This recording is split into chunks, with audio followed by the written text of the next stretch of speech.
to a multi-year extension. Nothing runs like a deer, Brent. How we doing today? It's Friday, man. It feels like summer, right? It's Memorial Day weekend. You know, back home, I say this, I think, I said this, I believe, last year too, but back home, Memorial Day was like, that was summer. That was in Rhode Island. For you in Wisconsin, it's probably the same. Like, pools started to open then. Of course, around here, I mean, pools are open in January sometimes, but it does kind of feel like a little summery now that Memorial Day weekend's here. I'm sure there's nobody in the parking lot in the building at our place because noontime is when you get off. I can't make it to 5 on a holiday weekend. You got to work until noon only and get the rest of the afternoon off. Yeah, it's kind of the standard how it works here, but, you know, obviously we're putting in the hours. We're off Monday, right, though? We are off Monday. Okay, good. I think that was in the email, but I probably didn't read it. It's good to know. I might have not relayed it. Yeah. Just show up. That would stink. I'm just assuming, but okay. But no, it's, you know, it's an exciting time. You know, you have that long weekend. The weather should be, it'll be nice, but it'll be super toasty. And I'll be, you know, Sunday I'm going to AEW to cover that. And I'm really curious to see just how toasty it's going to be there for the wrestlers, obviously, in the ring, because it is outdoors at Daly's place. So, yeah, what kind of impact does that make for them? I mean, I've seen concerts there, and it's hot. It can be really hot in there. So truth be told, you know, I think the biggest thing you have to, obviously, like, dehydration's big, but I think the biggest thing would have to be, like, the condensation that can build on the ropes. If you have a bunch of guys that are jumping off the top rope, it can be kind of slick a little bit. That actually happened before at Daly's place, where a wrestler kind of slipped and, you know, kind of botched his move, if you will, or whatever. So, yeah, I think they have to kind of take notice of that a little bit. That's interesting. Is there an understanding of that in the wrestling world, like what you just said, or are you very inside wrestling with that? Oh, no. I mean, I think it's a pretty good understanding. Anytime, you know, you mix sweat and humidity and then it gets all, you know, all of the ropes and the turnbuckles and everything, it can be a recipe for disaster. Yeah. Well, there's not a lot outside, though, right? I mean, how different is AEW, you know, in terms of going outside? I mean, I know WrestleMania sometimes is outside. Yeah, I mean, WrestleMania was was in Tampa Bay, Raymond James this past year. Usually, you know, I think they'd rather have it indoors for the weather and all that stuff. But, you know, with Tony Khan, obviously, and the Khans, they own Daly's place. That's been kind of the hub for AEW, so they've kind of made do with what they had. But, of course, you know, it's covered and everything, so it's not that big of a deal. But I know one time, I think, it was, like, storming really bad, and then some rain got on the ring and stuff like that. But, you know, they're professionals. They did their job, and they got through it. All right. Did you catch up with a wrestler this week? I did. I caught up with John Moxley. Are we going to have that today? Koo's going to have to edit some stuff out if we want to play a little bit of it, but I'm sure we can play a little soundbite of it. Well, if we don't have it today on the show, you will have it on Action Sports Jacks on ESPN 690 on YouTube, right? Yeah, well, without a doubt. I think we'll post that there later tonight, and then obviously I'll post it on Twitter as well and everything so people can find it. But a very cool conversation just because John Moxley, who is the former heavyweight champion, the longest reigning champion in AEW, a pretty popular wrestler in his own outright.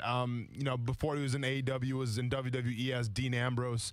And this is a guy who doesn't do a lot of interviews, doesn't interact with social media, doesn't believe in it. So it was kind of a rare opportunity to talk to him and kind of sit down and pick his brain a little bit, and I'm glad that I did. It's a very eye-opening and interesting conversation, and he really holds no punches. He kind of tells it like it is, and I appreciate it. Yeah, they usually are. They're very entertaining, so check it out on Action Sports Jacks on ESPN 690. If we don't get a little bit of that on here today on between 3 p.m. and 6 p.m. on ESPN 690, you can check it out on the YouTube page, probably on Facebook page as well. We'll have that up there. Maybe a little bit more of what you expect from the weekend in the AEW coming up a little bit later on. You know, you brought something up yesterday, and we had to vet it out and make sure it was real. But it got me thinking when you proposed it once again as a topic today. Brandon Jacobs has come out on social media and basically said, here's what his tweet is. Well, since Tebow came back after being off a good bit, I'm announcing today that I will come back. I, too, will come back. Yeah. I will play defensive end for whatever team gives me a chance. I'm really serious about coming back as a defensive end. I can still run. I'm strong, and there's no way Tim Tebow is a better athlete than I am. Mm-hmm. I just need a shot. That's it. If I can't cut it, I'll take it like a man. Just give me one chance. That's all.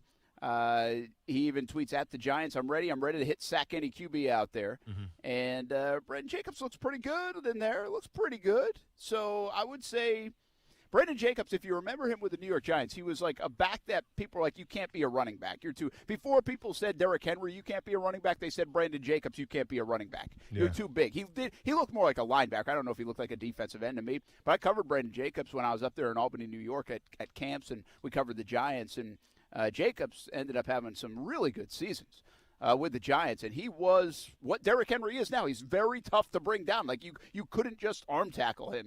It was like a gang tackling experiment with Brandon Jacobs.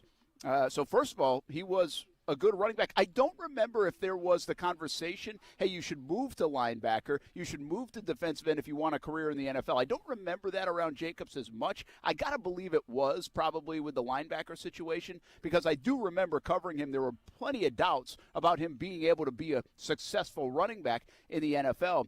But to compare it to Tebow, when he came out of school, a lot of people wanted him to transition to H-back or tight end or something like that and not play quarterback. He was unwilling to do so. Brandon Jacobs, I mean, you remember him as a pretty good player, I bet. Oh, absolutely. And I remember, I think my ears are still ringing from trying to tackle him one time, and I went down low, obviously, and he kneed me in the side of the head. I mean, the guy was an absolute monster to bring down. And I'll never forget that game, too, because this is when we played in New York. I want to say it was 2000. I don't think it was 2011. And the thing about Brandon Jacobs that we knew is that he was kind of a soft-spoken dude. For his size, you'd think, all right, this guy is like a behemoth and like he's intense, the running back, runs with bad intentions, all this stuff. But kind of from my understanding, a pretty nice and soft-spoken dude. But I remember Pot Roast said something to him. And when Pot Roast said something to him, you saw a different type of Brandon Jacobs. And it was a Brandon Jacobs that was going to lower his head and try to deliver as much punishment as possible for the rest of the game. So I remember a couple of times, like when I would be coming on like a pirate stunt in the B gap or something like that, and I had to meet Brandon Jacobs in the hole, and he lowered his shoulder on me. I wrapped him up, but he dealt damage to me as well. I remember thinking like, hey, Pot Roast, thanks a lot, man, for taking this guy off, because now it's not even about like running around somebody. It's about running over somebody. But to me, this whole story is interesting now with Brandon Jacobs and what's transpired on his Twitter really the past 24 hours, because from all indications, it seems like he had the goal and he had the dream to try to come back and play defensive end. And in more power to you. I mean, we saw the pictures. It looks like you're in really good shape. And then, it's weird because if you keep on reading, he starts to change his tone a little bit. And he starts attacking the people that are doubting him. Like, for instance, he says, I love the society we live in. I thought this was America where people shoot for what they want to do. And then he said, it's amazing all the hate that's coming my way. Essentially what happened was he posted this. I think he was expecting a pretty cool response. Like, yeah, Brandon, you can do it. And a lot of people, I think he thinks that people turned on him. So then he tried justifying it, saying, like, hey, I posted that picture a couple months back. I'm in better shape now, and all this stuff, all these mental gymnastics. And it ends up with saying, why are people so upset with me? And then he says, I don't think I can give up all this good food. I don't know about this comeback. Laugh out loud. I can't eat chitlings. By the way, gross. I can't eat chitlings, man. I die for Lowe's. So it's funny how in the past 2 days, a guy goes, seems like, hey, he wants to make this comeback. He wants to put his whole heart and soul into it. He gets a bad response, and now it's like, yeah, maybe I don't want to do this. Yeah, is this a little bit of a ruse and a little bit of a poking at Tebow's attempt to come back is my first initial reaction to it, saying, hey, if you guys think Tebow can do it, watch, he gets a shot to do this. Not many other people are. Watch, I'll try to do it, and I bet I don't get a chance. So that's kind of where you wonder if it was coming from there. Is it almost like, hey, this guy's doing it. I feel like I'm in great shape. I feel like I could play another position. This is real. I want to do it. I think I could. Forget about the reaction, everybody. I wonder what inspired it, Austin. Is this more just kind of say a little poke at what Tebow and Urban Meyer and the Jags are doing? Or is it, hey, I don't want to say Tebow's going to inspire this, but if Tebow was able to do it or is able to do it or is able to at least get a chance, would more athletes that have played the game before and maybe been off a little bit be willing to do it as well? Well, absolutely. I mean, anytime that you're 33 years old and you've been out of the league for a while, you get another opportunity, that's going to attract former players. That's going to attract other guys that maybe say, hey, you know what? I mean, I'm 33 or I'm a little older, but I'm still in great shape. My body's maybe repaired itself from when I played. in the NFL. And now I feel a lot better than I did before. So, I mean, listen, I don't know if this whole Brandon Jacobs story is a place of a facade and he's making this up. I think his intentions were genuine. I think this guy actually wanted to play. I mean, he even said it himself. Like, I'm really serious about coming back at defensive end. Why he would make that up for just a little clout is kind of beyond me. I don't think he needs it. I think he's doing pretty well in his life without it. But I think, and once again, I don't think the reaction on Twitter is what swayed him away if he's not going to do this. But I don't think he expected the amount of blowback that he received from people saying you can't do that. That's stupid. That's a bad career decision. Why would you waste your time and effort? And why would the Giants waste their time and effort on you? Yeah, well, that's true. I don't know where it's coming from, man. I mean, I think genuinely I don't know. I don't know, again, I could see it, people mad about the opportunity. I could see people like, hey, this guy can do it. I'm in better shape than him or just as good a shape as him. I'm better than him. I'm whatever than him. Give me an opportunity. So I don't know where that is coming from. And I don't, listen, what I've said this so many times, what Tebow's trying to do is very difficult to do. He's getting an opportunity, sure, because he has a connection. I don't think other 31 teams would have given him the opportunity. I don't. I don't think he's going to make the team. I mean, I don't think he's going to make the roster. I've said that. I haven't wavered from that. I saw him at practice yesterday. I haven't wavered from that.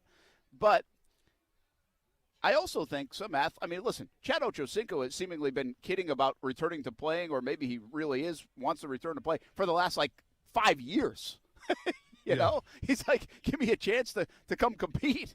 And I think a lot of it sometimes is a little bit of him just goofing around, but I just wonder, these guys, a lot of people get out of the league at 30 years old or 28 years old or 32 years old.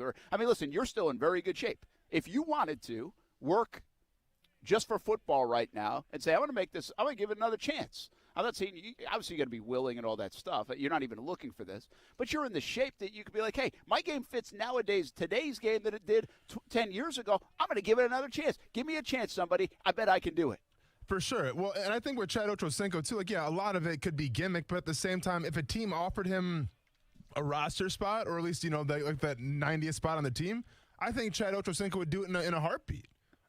This guy's written bulls, for crying out loud. Who's to say he doesn't want to get back in the NFL? I think, out of all the guys that are retired right now or that are out of the league, I dare you to find someone, that had as much fun as Ochocinco playing the game. Obviously, he had some legal problems, and you saw that transpire in Hard Knocks a little bit and how that all went down. And maybe, that was kind of the death sentence of him getting back in the league. But I still think there's guys out there that, if given the opportunity, given the connection or relationship, would definitely, at the drop of a hat, go back out there and try to do it again. Me personally, I'm all set, man. I'm good. Yeah. I have no I've had that conversation with myself and said, football is done. And I think that's the realization for a lot of guys that walk away from the game. It's always the what if. And you know what?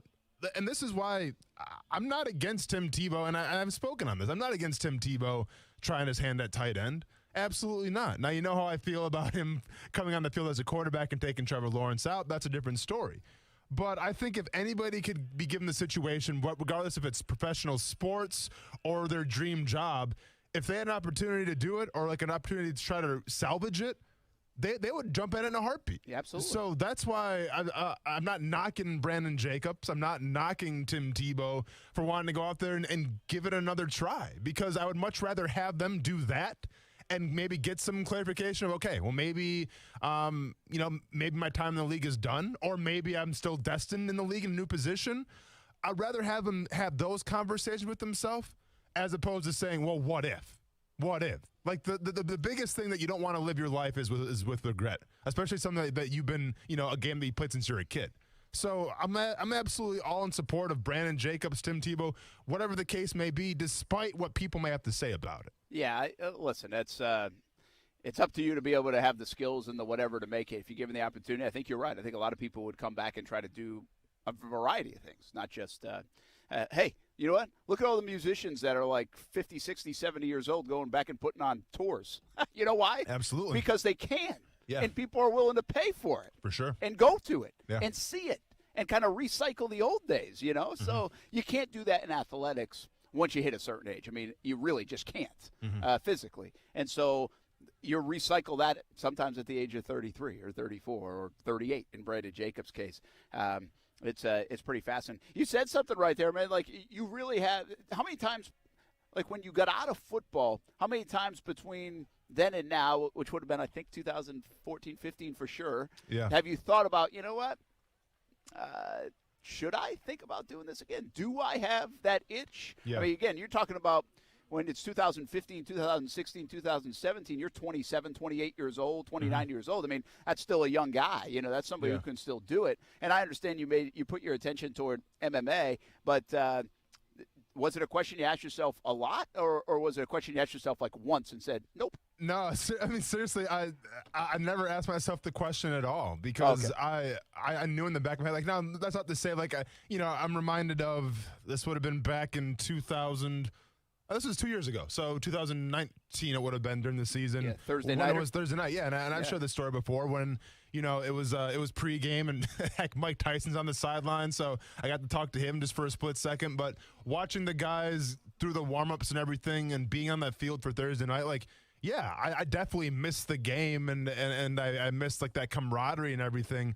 But I never had the conversation with myself where it's like I want to try to mount a comeback because, and I had this conversation so many times with myself, even in college when I was getting ready to go to the pros, and even when I was in the pros. I said, if this ever stops being fun and it ever starts feeling like a job, and you just, every single day, like, you're not really that excited to go to work, then it's time to walk away. And that's exactly what happened to me. And I've shared some of those stories. Getting cut twice in the same day by Chicago helped that a little bit. Flying to Seattle, getting ready to sign a contract, and then all of a sudden it didn't go through, and you fly back, contractless and everything like that. So to me, I just saw too much of the other side of things. That was more business and politics, two things that I'm not really about at all. So I decided, hey, this is no longer fun for me. This seems like a job, and now I'm talking on the radio, and it's fun for me. It hasn't seemed like a job yet, so I'm having a blast with it, obviously. And same thing with MMA as well, where it's like I honestly can't believe, and it's not a lot of money, but I can't believe that I get paid to literally go in a cage and do whatever the hell I want. It's crazy. Yeah, that is a little bit crazy. It's nuts. Absolutely nuts. Well, it's interesting. Like, that's what I think people have said in the discussion about, like, why would Tebow. I was on the golf course yesterday, and somebody said, and really believed, and I'm not knocking them or making fun or anything like that. I'm just saying, really believed, like, hey, well, he's really doing this to get into coaching someday, right? Yeah. I'm like, why in the hell would Tim Tebow want to get into coaching? Like, like, why? To me, that makes no sense. Like, I don't think he's doing that to be in coaching. I don't think he's doing this for a way in to be. I think this is exactly what we've said, you've said, all the rest of it. What maybe Brandon Jacobs thinks, what Chad Ochocinco still wishes, is that, hey, you only got so many times around to do this. Sure. And I'm still in really good shape. It's a good opportunity. The timing's right. I wouldn't have thought about this a few years ago, but I'm going to think about it right now. And if I get a chance, let's make the most of it. So I think that's what it's about. I don't see Tim Tebow ever coaching. I really don't. I just don't see that. He's got way too many other things going on. And unless I don't know Tebow to that degree where I'm like, hey, does he want to coach someday? Like, I don't think he's Phillip Rivers, right? Phillip Rivers grew up from day one, probably mapped out like, hey, someday I'm going to go coach as well because that's what my dad did and that's what I grew up on, and I think it would be cool to do it. I just don't buy that narrative of coming back. I think this is more, let's see if we can do it, and bigger picture, and maybe this sounds a little critical, but I think this is about the 30 for 30 someday in a way. Like, this is, hey, he tried baseball. He played in the NFL. He's one of the best college players. Now he's going to go back and try football. Who does that? Nobody does that. He's already been a very unique athlete in our generation, and he just becomes more unique by going back and trying it at a different position and here in his hometown and all that stuff. I think this is like, I don't think Tebow looks at it as part of the script, but for me, like, that's the way I view it. It's part of the script. No, for sure. Like, I mean, I think Tim Tebow is playing football because he wants to play football and wants to give this another go. But I also think that maybe there might be something to him coaching in the future because he seems to love the game of football, right? I mean, he was very successful in college. He had his run in the NFL. He seems to be obviously a leader. He's a great speaker, a great motivator. He's had experience on the SEC network talking about football, so he loves being around the game. Those guys, there's always a demand for those types of mindsets. I'm always reminded of Puz. I knew as soon as Puz was done in the NFL, eventually he would get around to coaching because Puz's life revolved around two things, his family and football. And that was about it. Yeah. With me, I love the game of football, sure, but there was a lot more to me than just talking about it, living it. I'm into a lot more things. But you got the sense of Puz where he was going to coach when he was done. Maybe Tim Tebow's the same thing. Now, Tim Tebow's got a lot of things on his plate. I'm sure he's into a lot of things, but he seems to love the game of football. And if you love the game of football and you can't play it anymore and you still want to be around it, well, go coach then. Yeah. By the way, on your resume would be beer tasting at Jack's Beach. Oh yeah. A lot of other interests. Beer connoisseur, to say the least. Yeah. Yes. Hey, Abraham Sakura has hit a 2-run home run just like yesterday. Ospreys take a 2-run lead on a home run ball. He had a bomb, too. It was like 400 feet. UNF leads early over JU. A-Sun winners bracket game here at the University of North Florida. We'll be back. Action Sports Jacks on ESPN 690.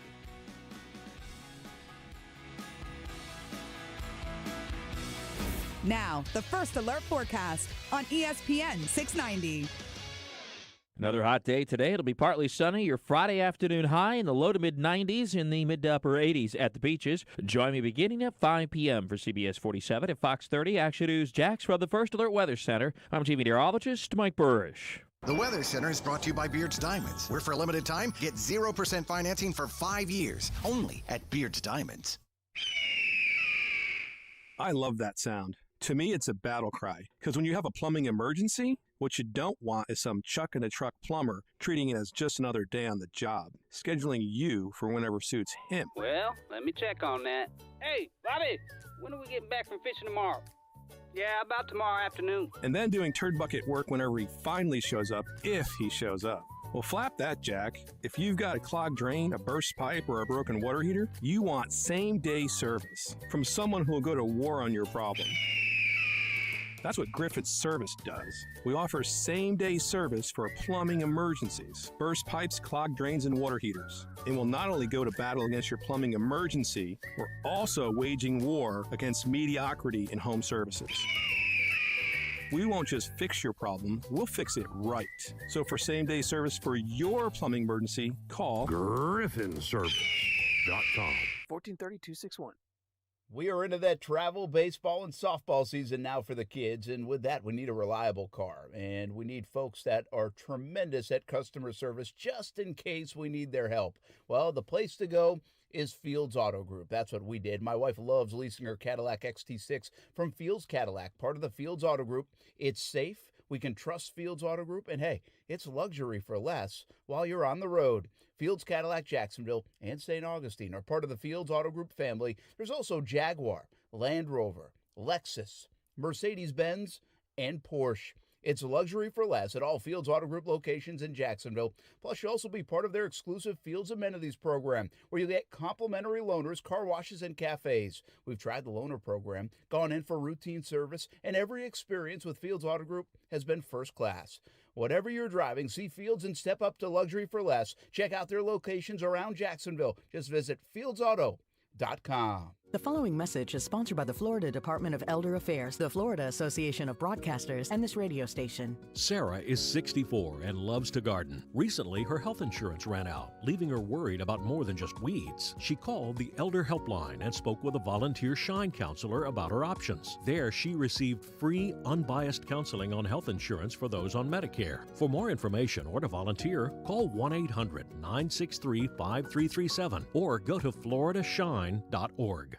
I'm Josh Scobie, proud supporter of the Guardian Catholic School, where we believe that every child deserves access to a quality faith-based education. Grab your friends and join me for the 17th Annual Golf Classic on June 14th at Jacksonville Golf and Country Club. Play a round of golf to raise money for educational scholarships for deserving children in North Jacksonville. Become a sponsor or reserve your space for the 17th Annual Golf Classic on June 14th. Visit GuardianMillionDollarShootout.com or call 904-765-1920. Guardian Catholic School, faithful protectors of potential. Hello, I'm attorney Robert Rubenstein, and this is Rubenstein's Rules for Personal Injury. Rule number 7, Understand attorney's fees. You've probably heard no fee guarantee or you only pay if you win. This isn't some kind of special offer. Most injury attorneys are paid this way. We get paid this way. There are limits on what percentage attorneys can charge. Our firm charges you nothing, not even costs, unless you get money. Call Rubenstein Law at 1-800-FL-LEGAL. Offices in Jacksonville and throughout Florida. Boss, you're not going to believe what I found on the internet. What, the moon is hollow? No, not that. This. I just did a search and found yard signs for alarm systems for sale. What? Just the sign? Just, like, without the security system? Yeah. Look, you can get a big blue alarm sign for about $25. Ooh, delivered tomorrow. They must not give a flip about their reputation. Or their real customers. Right. I bet you can't find a SafeTouch security sign on that thing. Boss, SafeTouch wouldn't be involved in something like this. Nope. When you see a SafeTouch sign, you know it's the real McCoy. Right. The two-way communicator, the guaranteed response time. Which is exactly why we always stick to the Crooks or Us golden rule. Stay away from SafeTouch houses. Now, let's go find us some fake signs. Crooks know to stay away from SafeTouch houses. Hi, I'm Lester Jackson, president of SafeTouch Security Systems. No one beats our technology or our price. Call SafeTouch today at 888-723-8682 or go to safetouch.com. State license number EF233. I'm a call it like I see it guy. Sometimes that twists the competition's panties in a bunch. Sometimes it causes pearl clutching. But it always lets you listeners know the truth. Last January, I told you winter was slow and you could get a deal on upgraded systems because it's true. And here's the truth about summer. Most AC breakdowns happen from stress testing during that first string of scorching hot days in summer, causing every reputable AC company to be booked out at least 2 or more days. Any company not booked solid in summer isn't a company you want in your home. But who wants to sweat it out 2, 3, or more nights waiting for a new AC? At Griffin Service, we've solved the logistics to fix that problem, because we fix what others can't. We call it our Sign Today, Sleep Cool Tonight program. So if you forgot the tune-up in spring and things go to turd buckets in summer, don't sweat it out waiting. Call Griffin for our Sign Today, Sleep Cool Tonight guarantee, exclusively at GriffinService.com. CMC 1250697. Smoked for hours, served in minutes. Now that sounds like good barbecue, and it is at Willie Jules in St. Augustine at Murabella Crossing. Open 7 days a week. It's old school barbecue. Trivia night on Monday. Kids eat free on Wednesdays. Check out the Willie Jules app and catering for all of your events. Visit williejules.com and visit Willie Jules at Murabella Crossing in St. Augustine. Old school barbecue, smoked for hours, served in minutes at Willie Jules. Max. If he never golfs again and you're telling the Tiger Woods story, how could it not end? For I know he's won since then. At the Masters. The Max Kellerman Show, weekdays at 2 Eastern on ESPN Radio. Watch exclusively on ESPN+. Brent Martineau. Some NBA play-by-play here this week as well, right here on ESPN 690. Austin Lane. Hey, you all right? Yeah, I know. You looked over like, are you going to make it? Yeah, man. I'm making sure we're all good here. Hey, listen, I get choked up about the new lineup. Action Sports Jacks on ESPN 690. Hey, welcome back. We are live at UNF. Some baseball and good day for Jacksonville baseball. JU UNF in the winners bracket game, the A-Sun Final Four.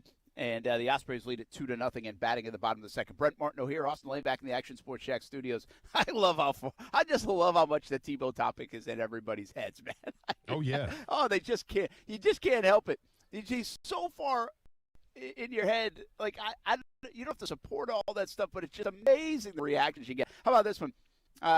We got on the feed. I understand the national media all over the Tebow thing, but local media should be covering the things that really matter. Travis, I just shrunk down. I can't read it. Rayshawn, Miles Jack, the switch to this 3-4. How much better suited Josh Allen and Chase on for it? Malcolm Brown, DJ Chark.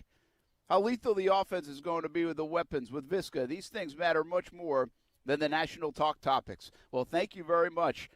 I hope you listened to the show for the last 6 months. When we talk about that on like a daily basis. Very cool. Here's a wrestling interview. Yes. Enjoy. I mean, it's unbelievable. It's like, holy cow, people. And by the way, we're really just talking about Brandon Jacobs more than Tim Tebow. But I just love it. He's just so – you talk about rent-free. Oh, man, Tebow is rent-free, and a lot of the critics head, no doubt about it. Speaking of wrestling interview, John Moxley, where does he rank in terms of the star guys? Like for somebody like me, how big where would he fall on a list? Yeah, I mean, right now in AEW, definitely top 3, in my opinion. You know, and you'll kind of hear in this interview a little bit. I was so excited to do this interview. Now he didn't back out. He just didn't show up the first time, which is kind of on brand for him. But thankfully, we were able to get him again on Wednesday, so I got to do the interview. But to me, I love doing interviews like this because I knew it was going to be a challenge. Because guys like John Moxley, who don't really care about interviews or social media or spreading their brand because they live their brand. Like, you know, most wrestlers they're portraying a character per se, right? Like it's not who they really are in the ring. John Moxley is just John Moxley. Like who you see in the ring is who John Moxley is. Like the guy that goes to wrestle and then drinks like a pint of Jack Daniels after the match, and then wakes up the next morning to go rub. Like that's who he is. Like he's not. There's no character there for John Moxley. So, like, I was excited because I knew it was going to be a challenge with this interview because I had to try to keep it on the rails as much as possible, and I try to keep him entertained as much as possible because I know he doesn't like doing interviews. So, like, those are the ones that I really am into because those are the challenging ones. So not only do you get to listen to that, you also get to listen and hope to God that I bleeped out all the cursing. And needless to say, the real MVP is Kuz here because we had a couple curses, you know, and obviously an edited version is going to be on YouTube. You can check it out for yourself, the extended version. But for the sake of radio, unfiltered, 100% unfiltered. But for the sake of the radio, though, Kuz had to edit stuff out a little bit, and I appreciate that, Kuz. All right, well, here it is, the conversation with John Moxley. Listen right now on ESPN 690. It's really 2 years since you made your debut. And I was there in Las Vegas when you did that. And obviously you come through the crowd. Now that we think about it 2 years later and where you're at, like, what does it mean to have the crowd there again? What does it mean to feel that energy and kind of really reciprocate what you had when you first made your debut with AEW? Yeah, I think at the start of this whole thing, the crazy crowds and the crazy kind of party atmosphere at these at the live Dynamite shows were kind of, I think, what made the product kind of stand out and was super cool to be a part of was just those crazy, real passionate wrestling fans. I think AEW's core audience was drawn from the beginning is like the real passionate wrestling fans and the hardcore audience and fans that really are just really into wrestling and they want to hang around other people that are really into wrestling and they want to talk wrestling and they want to go to the show and make it a whole weekend like this weekend's going to be. So that's how everybody at AEW, we're all just big wrestling fans too, who just go out there and do this. And so it's like kind of like we're all on the same team and we all just want to come out and have a really good time and put on a really good show. So as opposed to like filming a television show in an empty building, that, you know, it's not the same thing. So now it's kind of getting back to what it originally kind of was, this kind of crazy atmosphere that if you've never been to a live Dynamite or watched it or seen a pay-per-view, you should definitely check it out. You know, you watch it on TV and you're going to be like, I want to come out and be a part of that. I want to be a part of that atmosphere. And, you know, one of the goals has kind of been to make it cool to be a wrestling fan, to be okay to be like, oh yeah, like let's go to the show and let's wear our t-shirts and high five and cheer and boo and do whatever we want to do. And I think to get back to crowds, you know, that's kind of gonna get back to how AEW originally was. You know, that's what it is for me. But recording a television show can be rewarding artistically, to think of the camera shots and the cuts and the editing and all that and whatever, but to me doing it live is what it's all about, you know. People want to put wrestling in a box. They can call it art, they can call it a sport, whatever the case may be. Regardless of what you do, regardless of the venue that you're at, you're essentially getting the same John Moxley every time, and you're getting a guy who leaves his heart and soul and sometimes his blood in that ring. When you wrestle like that and when you have that kind of mentality, I mean, obviously there's a longevity period where it's like, all right, well, you're wear and tearing on your body a little bit. Now that you're having a family in the future, do you stop to think about that a little more, or is it still just balls to the wall regardless? Even before, regardless of having kids or anything like that, like I'm already aware that everybody's athletic window is finite, and I still got a lot of space open in mine, but I'm becoming aware of it. That like it's not as easy to just like go out there, wrestle 30 minutes every single night, drink a whole bottle of Jack, get up and run 5 miles, do it again, and don't sleep and do all this. And it's not the recovery is harder, especially all these matches are, even though we're not wrestling every single night, especially during the pandemic and stuff, all my matches I don't go out there and, patty cake around. Like, these are really, really physical matches. And the recovery is a lot harder and takes longer. And it's just the natural is what it is, so I'm aware that at some point, like, if I just keep my foot to the gas pedal, at some point this machine is going to blow up. But so you got to take care of the vehicle, so to speak. Mm-hmm. But at the same time, if I did have a kid, was about to, I would tell them, like, hey, if you're blessed to be healthy and have the opportunity to do the things that you want to do, whatever that is, whether you want to skydive or whitewater raft or do whatever, like, don't just do it, like, while you can do it, because you could get hit by a bus tomorrow, you know what I mean? So, like, if you're blessed to do the thing that you love to do and like to do, then the thing that you're like feel like you were put here to do, just do it. And so I don't necessarily, I might ease off the gas and the accelerator and slow into turns and then put the gas pedal back on or whatever, just kind of but my foot will always be right there on the gas pedal, if that makes any sense. No, for sure, because essentially that's who you are, and I understand that. I've also been fascinated. I've interviewed tons of professional athletes, and I'm always fascinated about the mindset. And so myself, I'm a professional MMA fighter right now, and I always talk about energy, of where you spend your energy and where you shouldn't. And I find with you, like, you don't have that big social media presence. You're probably not on TikTok or Instagram, but you feel the need to, like, you spend your energy in the ring. Is that how you kind of approached your life, where it's like you focus on just a few amount of things, you put 100% towards that, and the rest is kind of just BS? Yeah, I think that, not like I'm a guy who's not very smart and I don't have any answers about anything. So take my advice with a grain of salt, but like, I kind of observe the people around me, and even like my wife, for instance, her whole job and her whole thing is all about social media and stuff. And I see all these people and see what everybody's doing all the time. It seems just like everybody's just like so obsessed with and so sucked into this world of like the mentions and the likes and the hashtags and the communicating, talking trash back and forth on Twitter. Like, you'll never see me get involved in a flame war on Twitter, because it just seems so stupid. There's no, like, anything, you could come up with the coolest line in the world, but to me, if it's in the form of a tweet, it just kind of comes off kind of lame.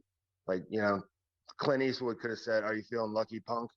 in a tweet, and it would have came off lame. It's like, no, dude, you gotta say it. You gotta, come on, man, what are you doing with this Twitter? Like, but it just seems like everybody's like so sucked into this thing that they don't stop to enjoy the world around them. And when we get crowds back and stuff, I'm gonna be like feeling that energy live in the building and looking around and soaking up the moment and everything. And you see a lot of people that just get so worried about the little, like, the minute to minute ratings and how many likes and hashtags and this and that, and it's just like, it seems like a giant waste of mental energy to me, when it's like, when this great thing that's happening right in front of us that we get to be a part of, it's like, that's what I focus on, like, you just see people like just waste so much of their mental energy, and they get so frustrated with like what's going on their phone. I'm just like, put your phone away, turn it off. John, you've been doing this for a while now, and you've obviously had a decorated career. You've been all over the world. I think people relate to you a lot because you're like the everyday guy, and you actually, even though you don't put the energy on social media and stuff, like, you have no problem sharing that personal life when you cut a promo. Like, one of the best things I thought you ever did, and the one thing that really touched me, was when you're with your previous employer and you gave a promo about technicalities. It was when you were, I think, feuding with Seth Rollins. You just lost the championship, I believe, and you spoke on technicalities a little bit. And when you portrayed that promo, you got this sense that you're speaking from the heart and you're speaking from everyday experience. So in your career of, once again, either you're putting on an act or you're being you, but is it easier to draw from stuff that you've been through and stuff that you've gone through, or is it harder because now you're being a little more personal to that crowd? No, I find it easier to just to draw on personal experience. I think everybody, it's the classic cliche about like it's best wrestling characters are yourself turned up to 11 or whatever. I don't really even have a character. Like, well, if people say like, "Oh, what's your character?" I'm like, I don't know. I just kind of go out there and I don't know what depending on what the situation is. If like I'll react the way I would in real life, like brother on the TV, the rapper dudes, they make a joke about my wife. What would I do? I would break their face open in a matter of seconds, and that's what we did. And that sets the moral nexus of the universe back on track. Like that's what needs to happen. Talk some you get punched in the mouth. If I'm fighting my friend and I don't really want to completely leave him left for dead in the ring, I might give him a chance to, like the match I had with Eddie. I might give him one chance to just like wave his white flag, and then if not, okay, man, or whatever. Like whatever I would do in real life in that situation. If I'm in a good mood and I'm feeling like fun and happy, I'll portray that in the ring. Whatever.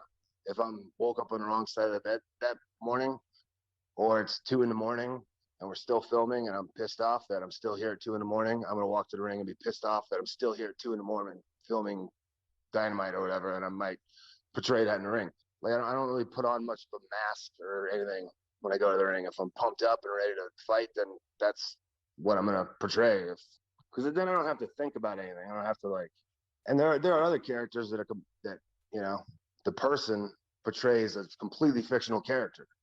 Correct. And Kane is not really Undertaker's brother or whatever. So they have to get into the mindset of like, okay, our mother died in a fire or whatever, all that story, and all that stuff is great. Yeah. And maybe one day I'll come up with some new character and I'll call myself like the Sasquatch man or something. I'm the man who lives among Sasquatches or something. And I come out like a lumberjack and I have this whole persona. And then I'll occupy the space of that. But right now, that's not what I'm doing.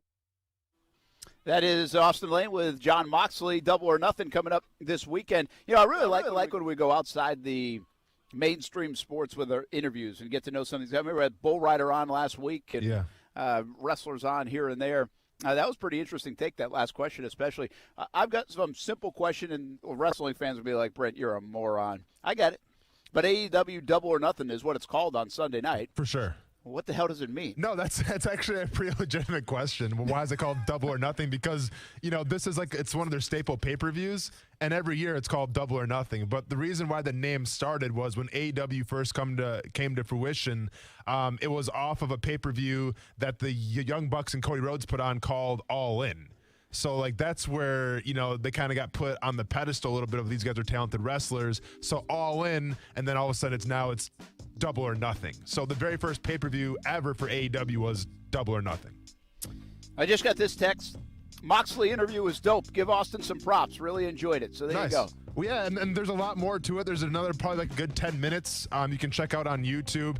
He dives into a couple interesting things. He actually wrote a book, so he tells about that process a little bit and much more. But I appreciate a guy that's unfiltered and, candid, I guess you could say. Yeah, that is true. And by the way, you're getting so good at this business. Just segue right into where you can find more of the interview. Absolutely. Action Sports Jacks on ESPN 690 YouTube page. Go subscribe. I love it. We're clicking on all cylinders here on a Friday. We'll be back. Action Sports Jacks on ESPN 690. Ospreys with a 2-0 lead here in the third inning.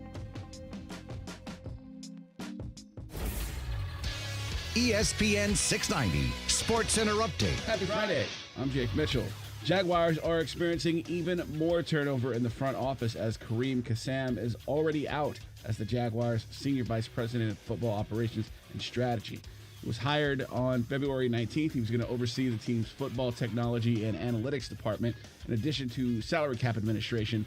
He was going to consult head coach Urban Meyer and general manager Trent Baalke. But as of yesterday, he has left. No word on whose decision that was. And a really sad day in the NFL for veteran cornerback Janoris Jenkins, who had his $304,000 Rolls-Royce stolen from the Atlanta airport on Wednesday. Don't forget to listen to your Jumbo Shrimp versus the Durham Bulls tonight at 6:50 right here on ESPN 690 or ESPN690.com. Sports Center Update has been brought to you by Morgan & Morgan. Morgan & Morgan, for the people. Ah, boy, you have that look on your face. That grumbling Greg face. Boss asking you to do work? No, I don't think it's unreasonable to ask somebody to work at work. That's why we switched to Peak Push to Talk. Yeah, Push to Talk is back. Connect instantly to anybody, anywhere in the country. Boop. Get used to the boop. And working at work, too. It's kind of the thing we do. Boop nationwide. Learn more at booptotalk.com. 5 days only, Thursday through Monday, you'll get huge savings on Arlington's big-time selection during the Summer Starts Here Memorial Day weekend blowout. Over 700 new cars available. When you want selection, Arlington's got it. Make new roads this summer with the sporty versatility of a new 2021 RAV4 LE for just $349 a month. It's the Summer Starts Here Memorial Day weekend blowout Thursday through Monday. Shop safely in person at 10939 Atlantic Boulevard or online anytime at arlingtontoyota.com. Visit arlingtontoyota.com/Memorial Day for details. One of the more difficult issues facing small businesses today is having enough work to keep good employees. What if your business was affected by a sudden or extended drop in income because of COVID-19? What can be done to ensure that the people who are your top performers remain with you? Many of our SCORE volunteers have faced similar situations and willing to share their expertise. Take advantage of the opportunity to gain their knowledge by registering to participate in a SCORE webinar or schedule a free confidential meeting with a counselor at jacksonville.score.org. Transmission problems? Call Action Transmission Specialists on Merrill Road, where you get the work done right the first time by the experts. I'm Robin Sidbury, the owner. Our techs can service all makes and models, and we provide a nationwide warranty, so you have the peace of mind knowing we solve your transmission troubles fairly and honestly and guaranteed nationwide. Call us at Action Transmission Specialist on Merrill Road, where quality counts. Get traction. Call Action at 744-0755. The COVID-19 vaccine is an important choice for people at higher risk of COVID-19 complications because of diabetes, high blood pressure, and heart conditions. Getting back to life. It's up to you. A message from the American Heart Association.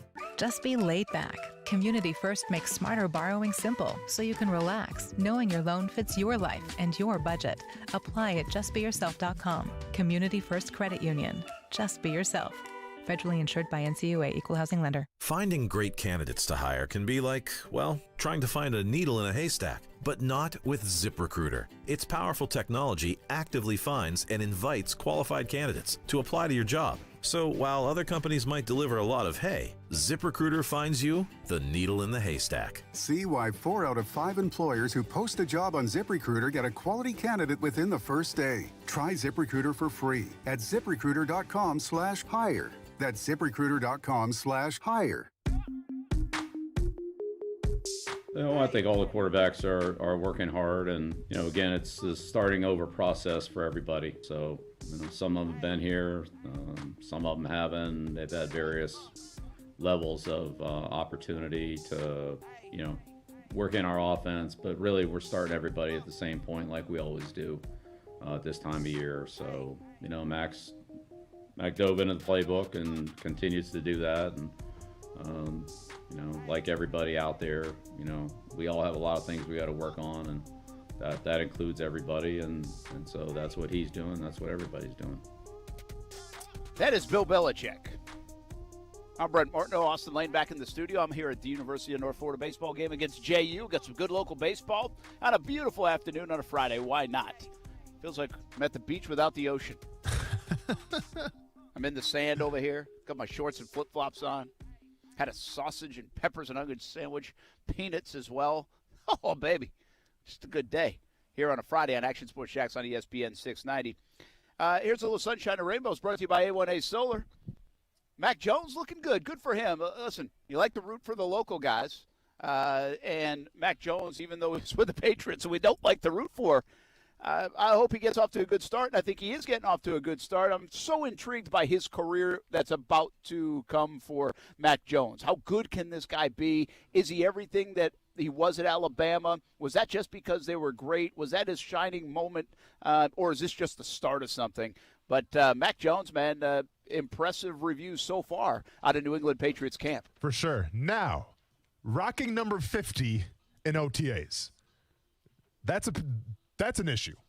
That's a problem. That's a Belichick thing. Well, I was going to say, I mean, but let's be honest, swaggerless number.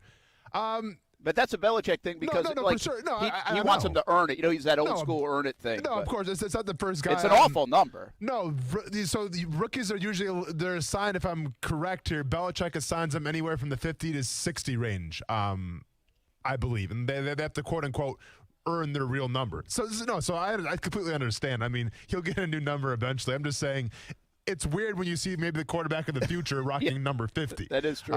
Was my point. But, with Bill Belichick, I think he's doing what a lot of coaches are doing right now. Now, I haven't seen a lot of Mac Jones video. I'm not sure how well Mac Jones is truly doing. I'm still waiting for the coach to one time come out and say, I'll be honest with you guys, I'm not sure why I drafted this guy in the first round because this guy sucks. I'm still waiting for that in an OTA or a training camp. But let's be honest. I think Mac Jones might have been a little disappointed because he fell like he did, but he's going to the best possible place. And he's going to find himself in the possible place right now where I think Bill Belichick, come hell or high water, wants to win not next year, not the following year, but wants to win right now. Because he's made some uncharacteristic free agent, signings, spending a lot of money, which is not really the Bill Belichick way. And it just goes to show you the type of situation that Mac Jones is going to be in. Oh, and by the way, you have Cam Newton in front of you where maybe you can't learn a lot from Cam Newton, two different styles, but at least you're not going to be counted on to be the starter day one if Cam Newton can perform just a little bit. By the way, one thing about that 50 jersey, hard to sell jerseys when we don't know what number you are going to be because he's not selling many 50 jerseys there in New England. Yeah. For Mac Jones. Hey, sunshine and rainbows each and every day on Action Sports Shacks on ESPN 690, brought to you by A1A Solar. Need a good paying job with flexible work schedule and benefits? A1A Solar is looking for you. Visit A1ASolar.com. $70,000 is a reasonable first-year expectation. Leads provided as well. Health, dental, 401k benefits. Excellent company. Visit A1ASolar.com. We'll be right back. Big news on the campus of the University of North Florida today. Special guest joins us next when we come back on ESPN 690 on a Friday. All right, boss, that's the last house on the block. So what's the tally? Let's see, 11 houses have Safe Touch security signs. Okay, Safe Touch means we cross them off our list. What else? 6 houses with no security system signs, 1 with a ding-dong doorbell camera sign. Ha, laughable. Yeah. And 4 houses have big blue alarm signs. Big blue alarm. I still can't get over the fact that you can go online and buy one of their alarm signs for $25. Wait, so you're saying there's a good chance that those big blue signs we saw are fake? Well, not all of them. I'm sure some of them have actual alarm systems. Huh. Well, one thing's for sure. When we see a Safe Touch sign, we know it's the real deal. And that's just another reason we stick to the Crooks R Us golden rule. Stay away from Safe Touch houses. Is that on a bumper sticker yet? Crooks know to stay away from Safe Touch houses. Hi, I'm Lester Jackson, president of Safe Touch Security Systems. No one beats our technology or our price. Call Safe Touch today at 888-723-8682 or go to safetouch.com. State license number EF233. Need a good paying job with a flexible work schedule and benefits? A1A Solar is looking for you. $70,000 is a reasonable first-year expectation. Seasoned reps can easily make 6 figures. Leads provided to you as well. Health, dental, 401k benefits. A1A Solar is a tremendous company, voted best places to work in Jacksonville, and in 2016 was the Veteran-Owned Business of the Year. Be a part of an awesome company at A1A Solar. Just go visit A1ASolar.com. Slip and falls can be embarrassing, leaving you in pain and feeling like you've lost control. I'm Eli Anajar from the law offices of Anajar and Levine. After a fall, document the scene by taking photographs and make sure to get medical attention for any injuries you may have. If you've been injured in a slip and fall accident, call the law offices of Anajar and Levine at 904-600-4000. That's 904-600-4000 for a free consultation. And take back control of your life. Office in Jacksonville. It's time for some straight talk. Sure, saving money feels good, But cutting your wireless bill in half, that feels really good. Like walk-off home run in the 9th inning kind of good. Okay, maybe not that good, but pretty darn good. With Straight Talk, you can get 25 gigs of high-speed data for $45 a month, up to 50% less than the other guys. Plus, no contract. All on America's best networks. Why pay a whole lot when you could pay half? Straight Talk Wireless. No contract, no compromise. Goodyear knows the importance of keeping momentum as you head down the stretch. Momentum starts with movement. It's pulled from the air like a contested rebound. Momentum builds with steals and fast breaks, and is proven by deep threes as the shot clock expires. Momentum is how we change the game, and now it's time to discover where it can take us. Goodyear, more driven. No matter what you are driving, you can step up to luxury now at any of the Fields Auto Group dealerships in Jacksonville. Cadillac, Jaguar, Land Rover, Lexus, Mercedes-Benz, and Porsche. Yes, it's luxury for less at all Fields Auto Group locations in Jacksonville. Plus, you'll also be part of their exclusive Fields Amenities program, where you will get complimentary loaners, car washes, and cafes. So whatever you're driving, see Fields first and step up to luxury for less during this amazing opportunity. Visit fieldsauto.com. Here in the Sunshine State, more than 3 million men are over age 45, and over half suffer from ED or PE. Here's a message from Prime Men's Medical Center. I'm Dr. Brown. If you're having problems in the bedroom and pills like Viagra have let you down, you'll see results at Prime Men's Medical Center, guaranteed, or your exam is free. And it's affordable. Call 904-664-8217. Guaranteed results on your first visit or your exam is free. Call 904-664-8217. Children who've been abused, neglected, or have serious emotional issues need a comforting place to heal. Daniel offers them residential treatment with intensive therapy, but needs your help in furnishing one of the children's cottages. Please help Daniel raise $150,000 in 150 days to furnish their future. Every new bed or dresser helps create an environment of hope and healing for local kids in crisis. Donate at danielkids.org. Broadcasting live from the ESPN 690 Anajar and Levine studios. Anajar and Levine Accident Attorneys. Call 904-600-4000. That's 904-600-4000. ESPN 690. Jacksonville's home for ESPN Radio. WOKV Jacksonville. Listen live everywhere you go on ESPN690.com. ESPN 690, a Cox Media Group station.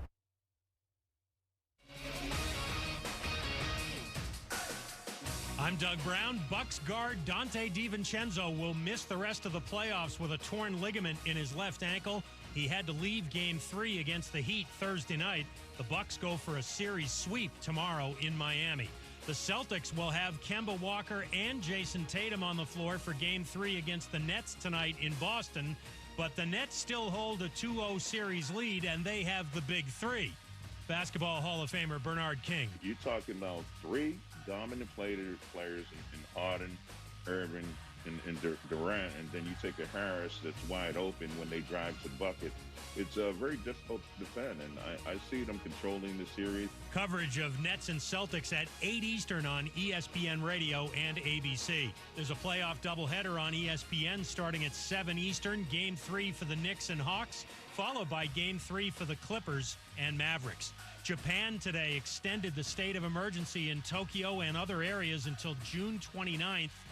COVID-19 cases are still running high, and the summer games are 8 weeks away. This is Keyshawn Johnson from Keyshawn J. Will and Zubin. Kyrie returns to Boston for tonight's Game 3. What sort of welcome will Kyrie get from his old city? Pre-game starts at 8 between Brooklyn and Boston, right here on ESPN Radio.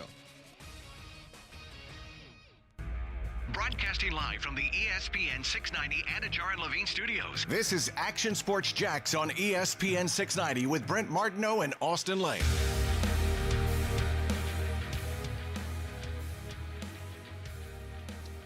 Welcome back, everybody. Action Sports Jacks on ESPN 690 here on a Friday. Been hanging out at University of North Florida for the last couple of days. Been on the road once again a lot. I love it. Baseball grounds on Tuesday. Baker Sporting Goods on Wednesday, which, by the way, has a UNF connection, too, with Josh Baker.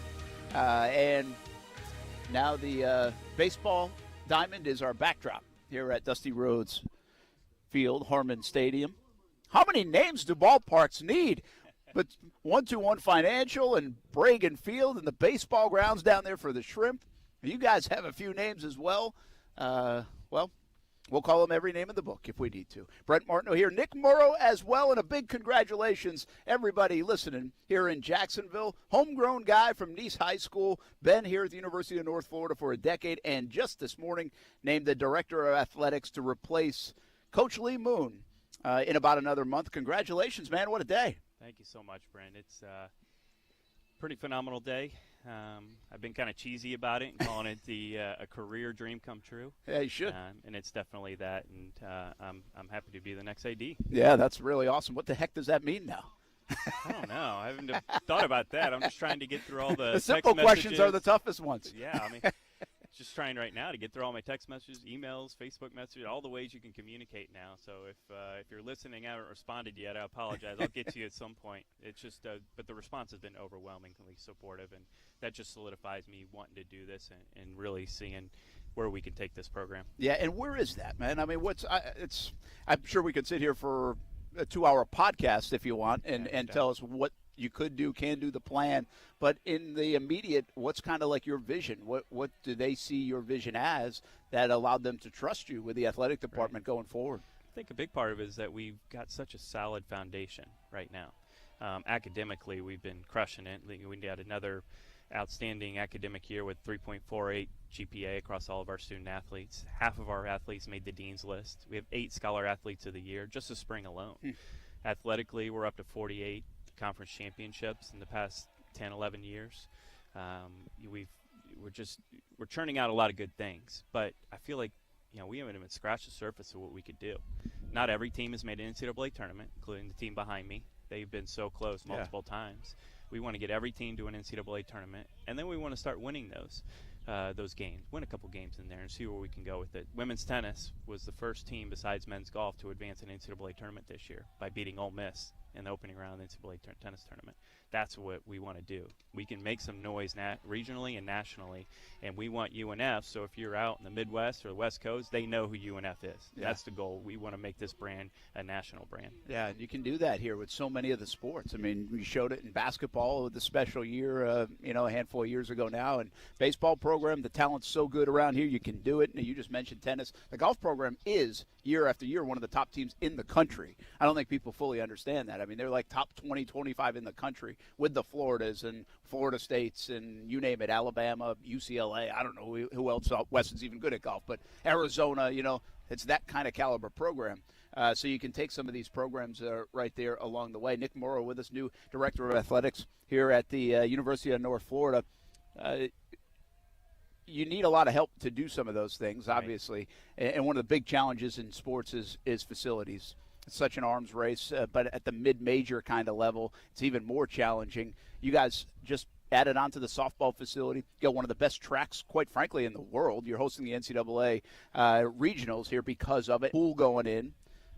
I mean, I'm sure every coach has texted you today and said, hey, Nick, congratulations, but we need this. Sure. Right? That's coming, yeah, for sure. How big of a challenge is our facilities, but how much of a need is it just to always keep up to date in this day and age? Yeah, and that's what I love about this program and where we're at, that, we need facility upgrades. We need to continue to compete for recruits, and facility that's a variable in their decision.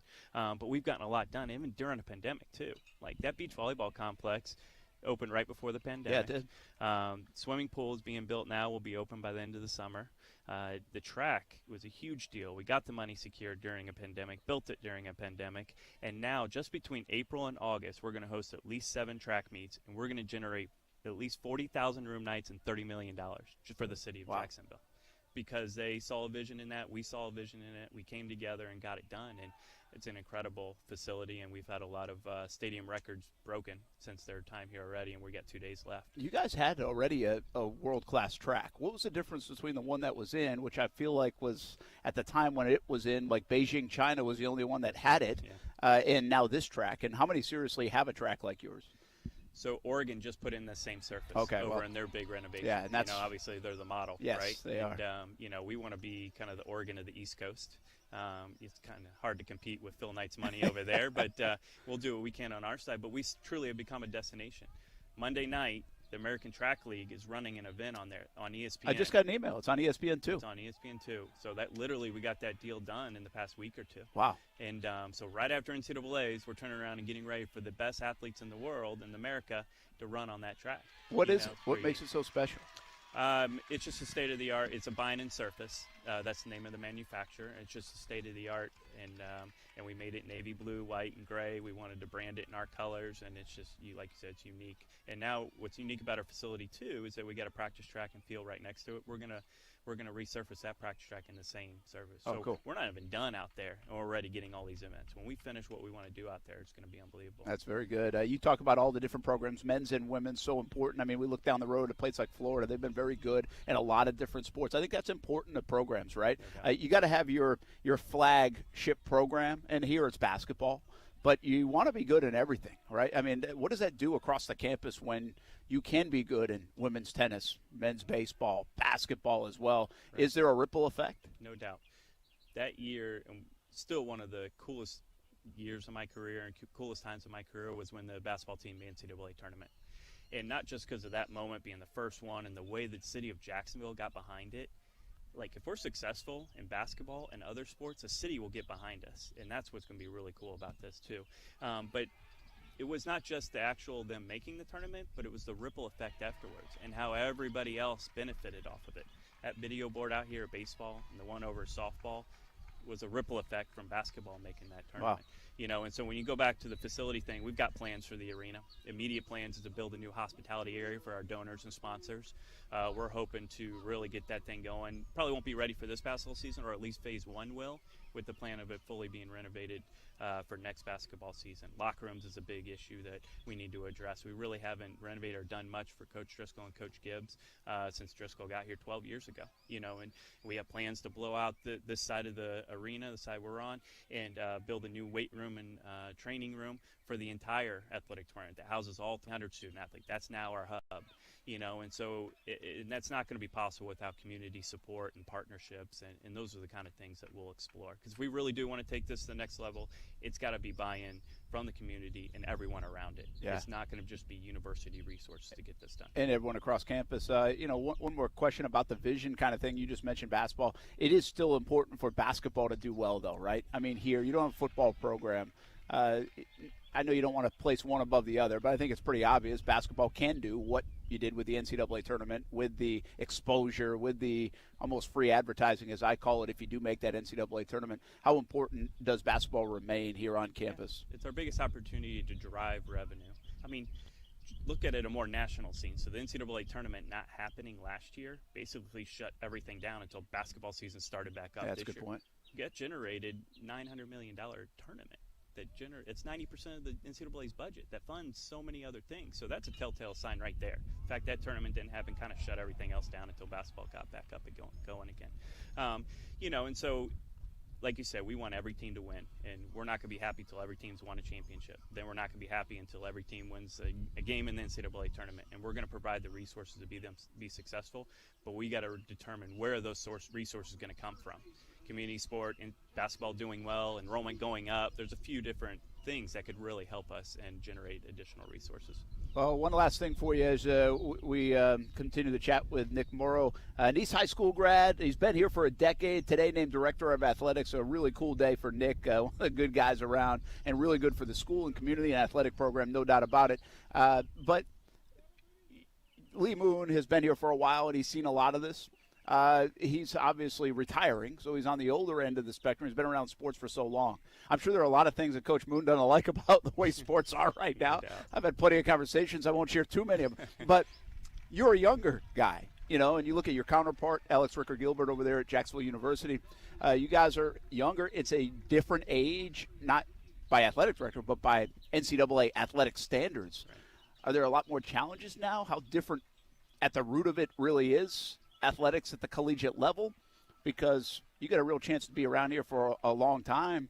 Right. And at least if you look through this next decade, it seems like it will be a very important decade here on the campus of the University of North Florida. Yeah, there's certainly it's a lot different of a game now, or a lot different of a position. You're not just hiring and firing coaches type of deal, and there's a lot of things coming our way, and I think if we're on the forefront having a lot of discussions, I mean, this name, image, likeness alone I mean, we're Good 30 point. days out from it. We really don't know what it looks like yet. Yeah, because they haven't set the parameters. Not on that. national level. You know, we kind of know what the state of Florida is. There's still some questions around it, but 30 days, that goes into effect, and we need to be ready for that. And it will affect us, not quite like a Florida State, but name, image, likeness will affect us. Absolutely. And what we're going to do and how we handle it. So we want to make sure, to me, we want to take advantage of those situations and make it a recruiting advantage for us, that we have a program in place that helps our student athletes use their brand to generate income, to take advantage of that, to set themselves up for post-graduation. Now, they've already got a branding plan, they've used social media, maybe they've got business opportunities because they did it correctly. Like, we want to put a program in place that helps them succeed from here.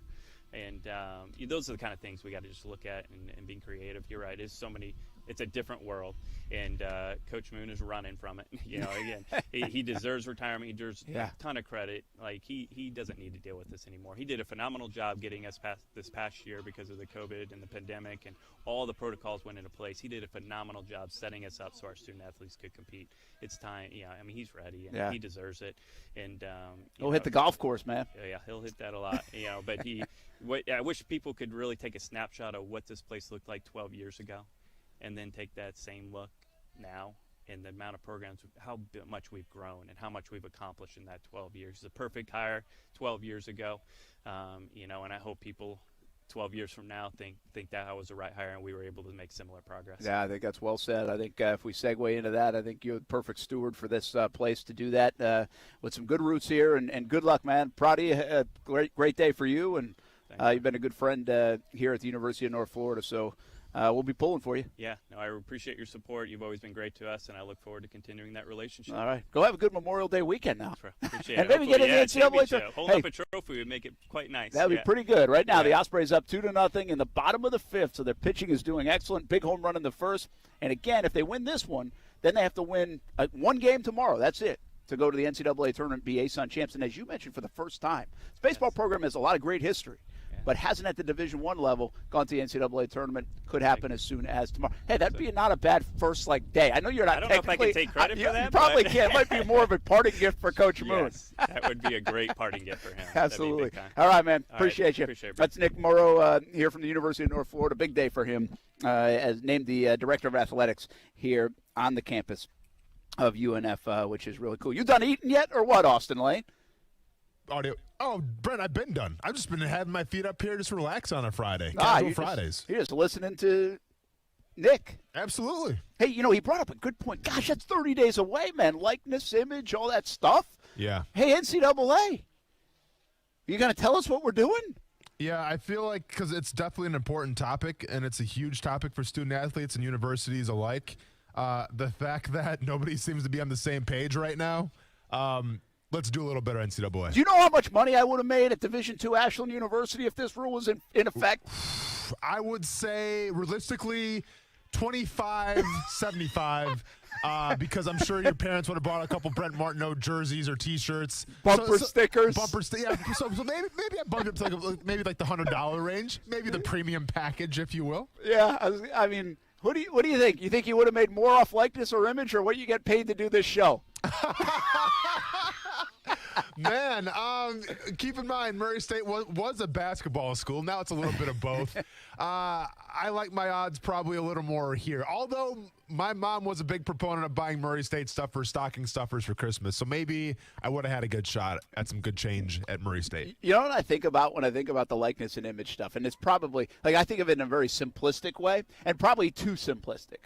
But I'm thinking, as Nick was talking about that, there's a couple of things. One I'll get into in a moment, but it's just there's a lot that goes through your mind when you think about it. When everybody said likeness and image, I understand they're talking about the Trevor Lawrences of the world in football or the Ja Morants of the world in basketball. Like, I get it. Those are big brands, Zion Williamson. But I genuinely think about the women's tennis player, right? The softball player. Somebody who comes up with just a great idea to market themselves. Well, yeah, I mean, and is very, in this day and age, is like super popular on TikTok or something, No, for sure. I remember literally the first conversation that we had about this, which was at the brewery downtown. Intuition Ale. Yeah, Intuition Ale. And then that was the first time we really touched on it. And I brought up at the time Caitlin Owashi, who was a gymnast from UCLA, who had the most popular viral sports video of the year. And here, like whoever posted that video is probably making or not millions, but money off of the viewership and all this stuff, and everyone's making money off Kate Mawashi, but she's not making anything because, well, she's a student athlete. Like, that's not fair. I mean, she had a special moment where she had a perfect 10 on her floor routine, and she wasn't compensated for that. She wasn't compensated for everybody else sharing that video and interacting with that video. So, yeah, it's people like her.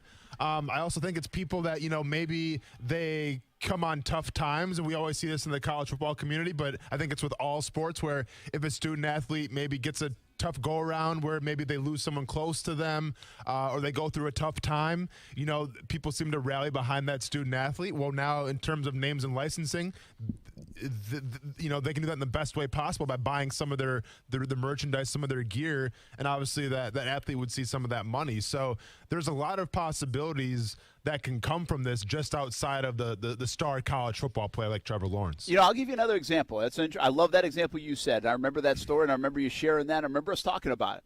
But remember when we had Carson Pickett on, the soccer player who was born without her full arm, and the fist bump she gave a little kid, and she was playing pro soccer at this time. Yeah. But that also was born without part of the left arm. Yes. And so that thing went viral. We had Carson Pickett on. It still to this day is one of the most listened to interviews that we've had on the show. And that's not because nobody's listened to the show, by the way. That's because it was that big of an interview. For sure. But I think of that situation, Austin, and let's just say that happened, in college, and it goes viral. And I'm assuming she can make a T-shirt out of that or whatever out of that. And bam, she starts creating revenue for herself. Sure. Again, I don't know where the parameters are, but that's where my mind takes me.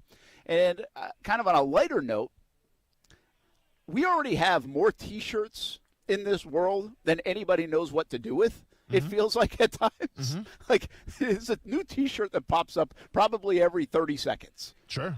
But I got a feeling this likeness and image thing is going to create a bigger boon for the T-shirt business. No, most likely. No, for sure. It'll create a bigger boon, depending on what the rules and everything that are put in place are. But no, absolutely. And depending what the rules and regulations state, this gives an opportunity for the student athletes to maybe be a little creative. Once again, I'm not sure how intricate these shirts or these jerseys can be, how much input the student athlete is going to have on them.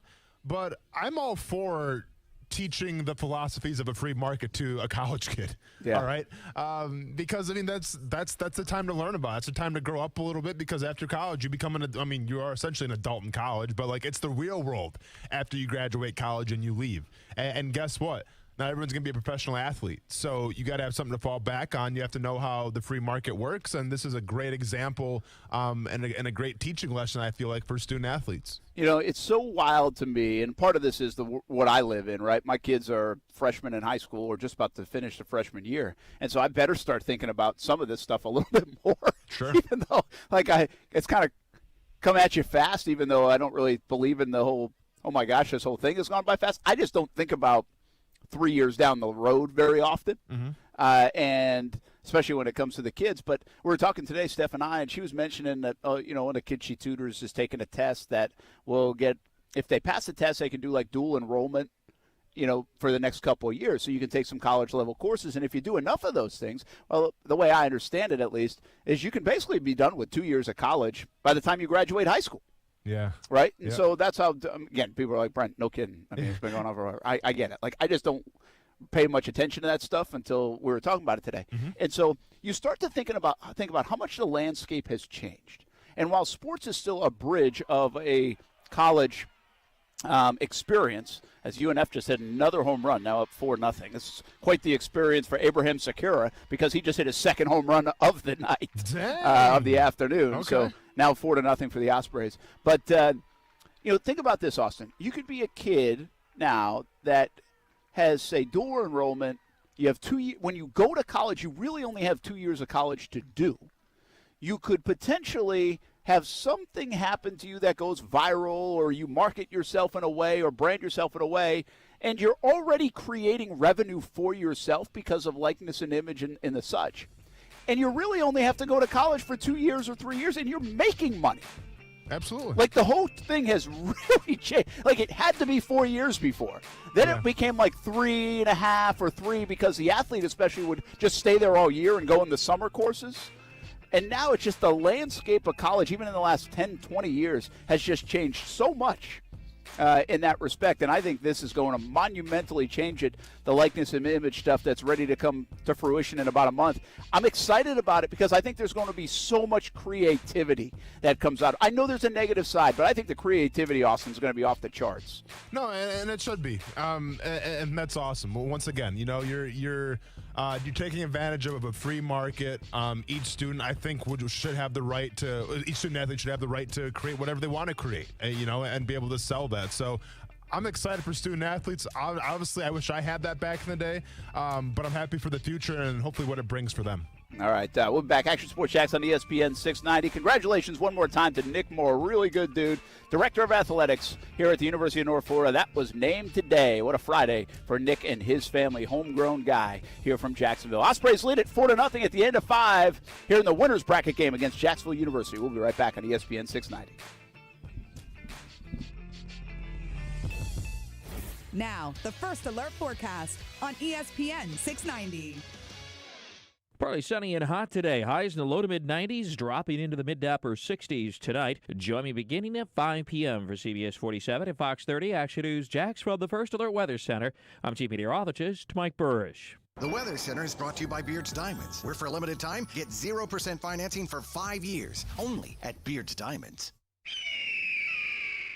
I love that sound. To me, it's a battle cry, because when you have a plumbing emergency, what you don't want is some chuck-in-a-truck plumber treating it as just another day on the job, scheduling you for whenever suits him. Well, let me check on that. Hey, Bobby, when are we getting back from fishing tomorrow? Yeah, about tomorrow afternoon. And then doing turd bucket work whenever he finally shows up, if he shows up. Well, flap that, Jack. If you've got a clogged drain, a burst pipe, or a broken water heater, you want same-day service from someone who will go to war on your problem. That's what Griffith's Service does. We offer same-day service for plumbing emergencies, burst pipes, clogged drains, and water heaters. And we'll not only go to battle against your plumbing emergency, we're also waging war against mediocrity in home services. We won't just fix your problem, we'll fix it right. So for same-day service for your plumbing emergency, call GriffinService.com. 1430-261.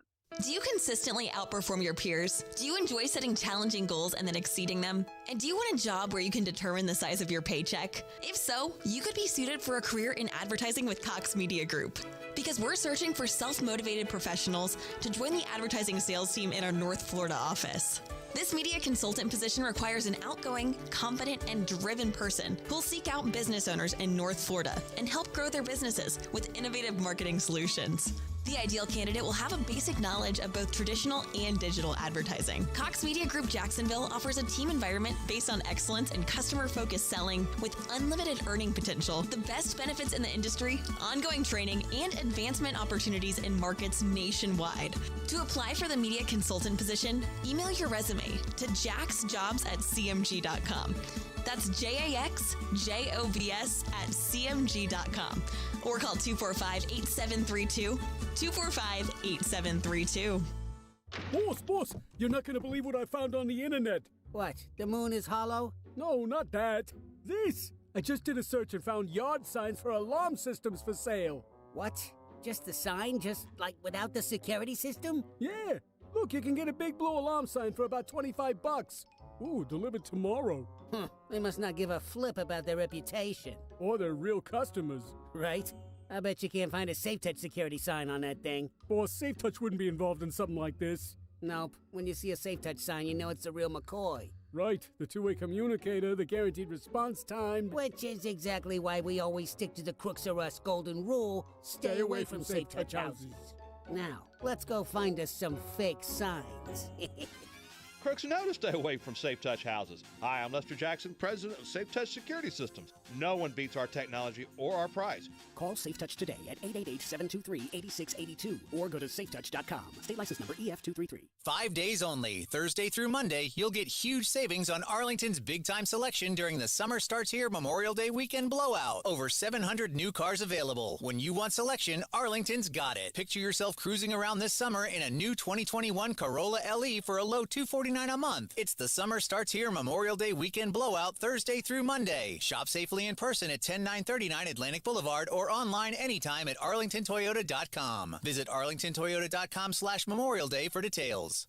Oh boy, you have that look on your face. That grumbling Greg face. Boss asking you to do work? No, I don't think it's unreasonable to ask somebody to work at work. That's why we switched to Peak Push to Talk. Yeah, Push to Talk is back. Connect instantly to anybody, anywhere in the country. Boop. Get used to the boop. And working at work, too. It's kind of the thing we do.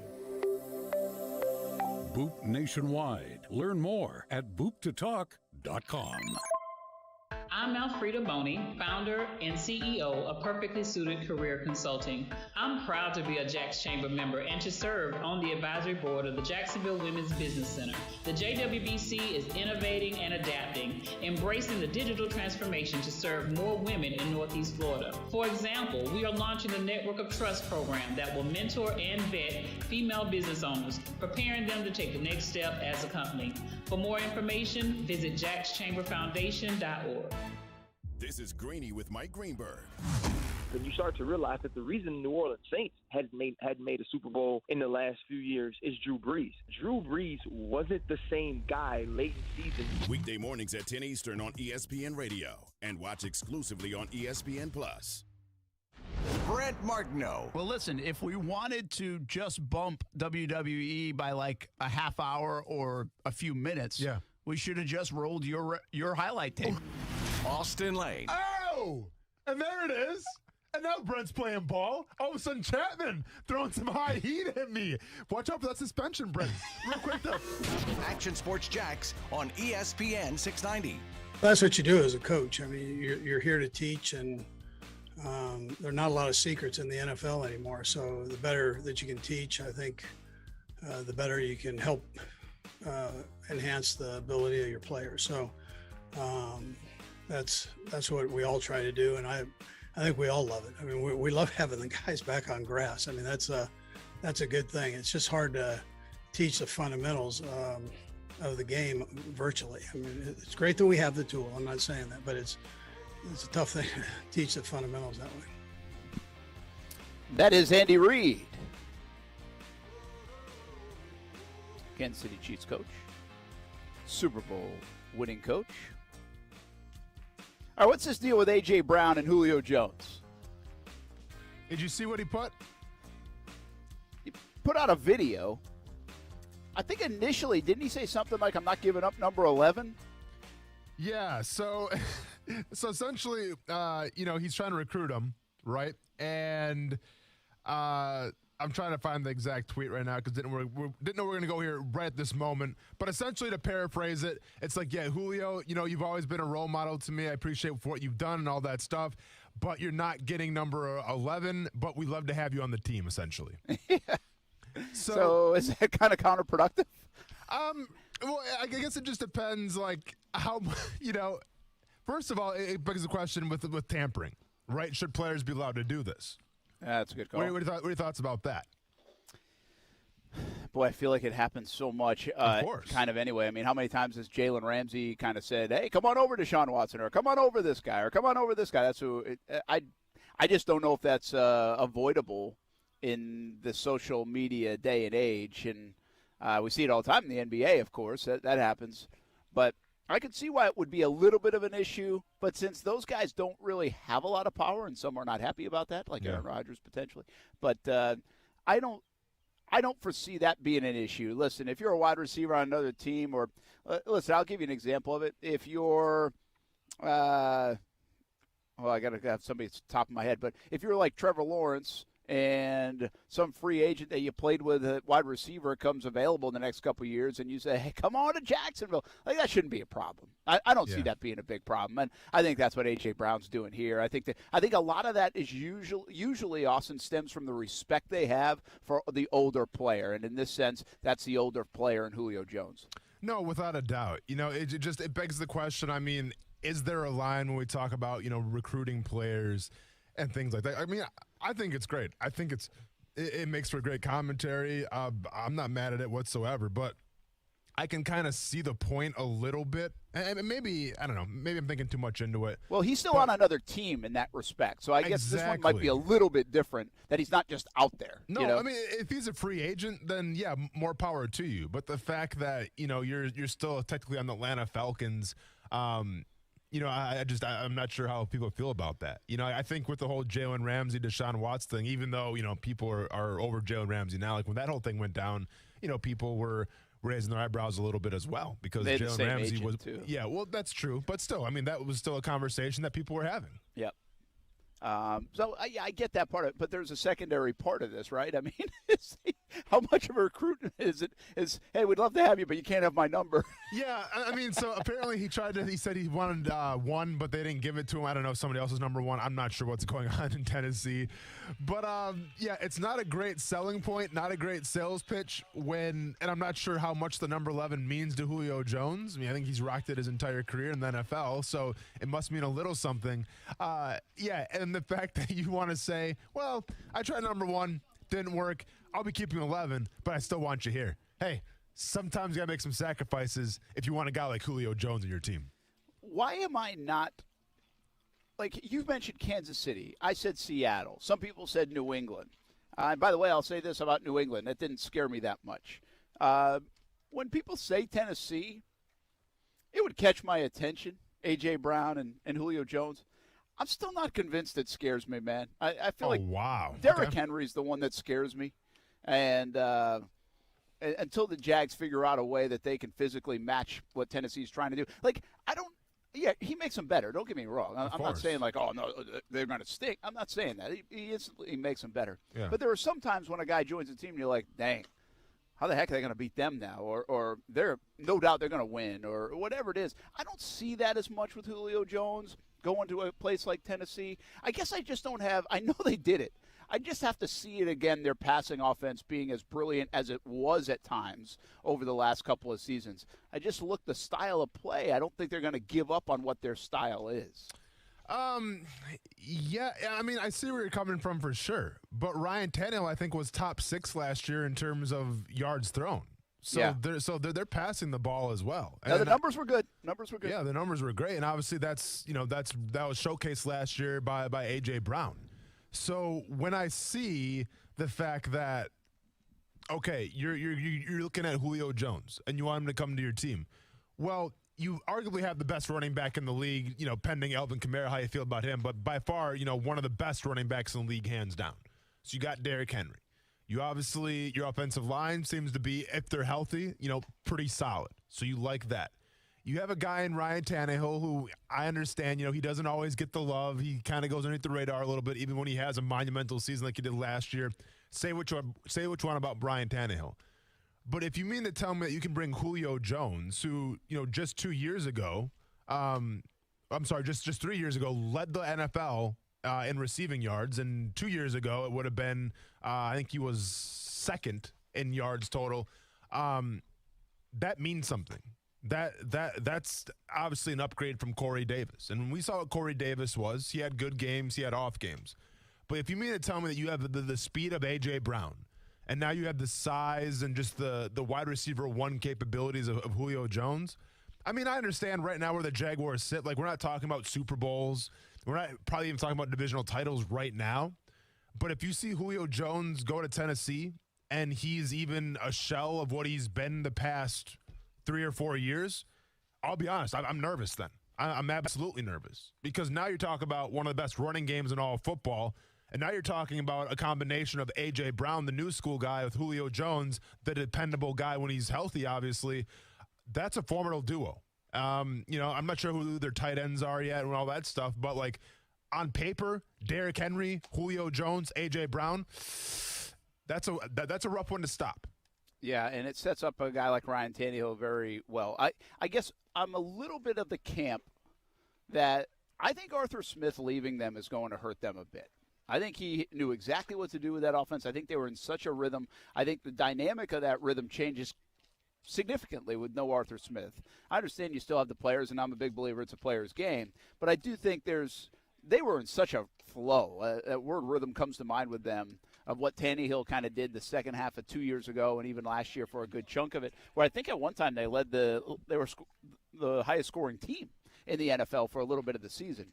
So I feel like that Arthur Smith thing is going to be a factor for them. Tight end-wise, by the way, they got the Anthony Ferkser guy who's not a big name, but he's actually not a bad player, I don't think. Okay. Swaim is on their roster. Jared Pinkney. I mean, they really don't have much in the tight end room. Obviously got Derrick Henry, and they didn't add a whole heck of a lot. Wide receiver-wise, they got Josh Reynolds. Are you a fan of Josh Reynolds? I know he was productive with the Rams. No, for sure. Slack guy for sure. Yeah, and getting kind of proving the point, though, like, if they lose Arthur Smith, I mean, I see where you're coming from, but I think that the whole thing runs through Mike Vrabel. Because I'm reminded back in 2018 when Matt LaFleur was offensive coordinator. And you had a hurt Marcus Mariota for half the season, and you had Blaine Gabbert going for like 4 or 5 games, and you still went 9-7. All right, now you finished third in the AFC South, but you still went 9-7. You still had a winning record because obviously you had a guy by the name of Derrick Henry who did a lot of the work. But when Matt LaFleur goes, and he goes to Green Bay, and now, what happened with Green Bay, and Arthur Smith comes in, like, I get it. It was probably an upgrade from Matt LaFleur at the time because you got Ryan Tannehill as opposed to Marcus Mariota. But I'm a big proponent that even that offense, even though Vrabel's kind of, he's more of the mentality type of coach. I'm not sure how much of an X's and O's guy he really is. But you just get the sense that team feeds off Vrabel. And I think as long as Vrabel's there, and if they get Julio Jones, they're going to be all right. Yeah, certainly could be the case. When do you think a Julio move is made? Do you think it's prior to camp, or do you think like where I think a lot of moves get made sometimes around Labor Day? Because Atlanta, if they want to move him, could – one, they have to deal with him maybe being unhappy to start the year in camp. But two, they could get – more in return because somebody might be desperate for a receiver who got hurt. Yeah, once again, I think this is a case of doing right by the player more than anything. Yeah. I think if the writing's on the wall and he doesn't want to be there and the Falcons understand that, then I think you try to set him up for success as much as possible, but obviously getting something in return as well. So if you want to do that and you want to do right by the player, then we're talking about, trading sometime before the season starts. Yeah, so that's what I can foresee happening. Yeah, I could too. I would say this, Austin, though. According to many of the reports, I mean, he's been asking for this since like March. Well, they had time around free agency. That's a prime time to trade somebody. You have time around the draft. That's another prime time to trade somebody. So if you're really going to do that right by the player and probably for yourself, you would have done it by now. Yes and no. I mean, we see players set out all the time and come back in and don't lose a step in terms of missing OTAs and missing training camp. They come out week 1 and they look fine. I think with the Falcons, obviously, they still want to get his maximum worth. I mean, and as they should. I mean, it's still a business at the end of the day. Like, you can still do right by a player and expect a lot more in return. I think the Falcons, in terms of offers, haven't got what they're looking for yet, which is probably a first-round pick. No one's really offered that yet, so I'm sure they're waiting until, maybe training camp opens up, and maybe they can go from there. Well, we'll see what happens. Julio Jones continues to be like the latest hot issue in the NFL. Aaron Rodgers still number 1, but he's in Hawaii, so there's nothing to talk about. Yeah.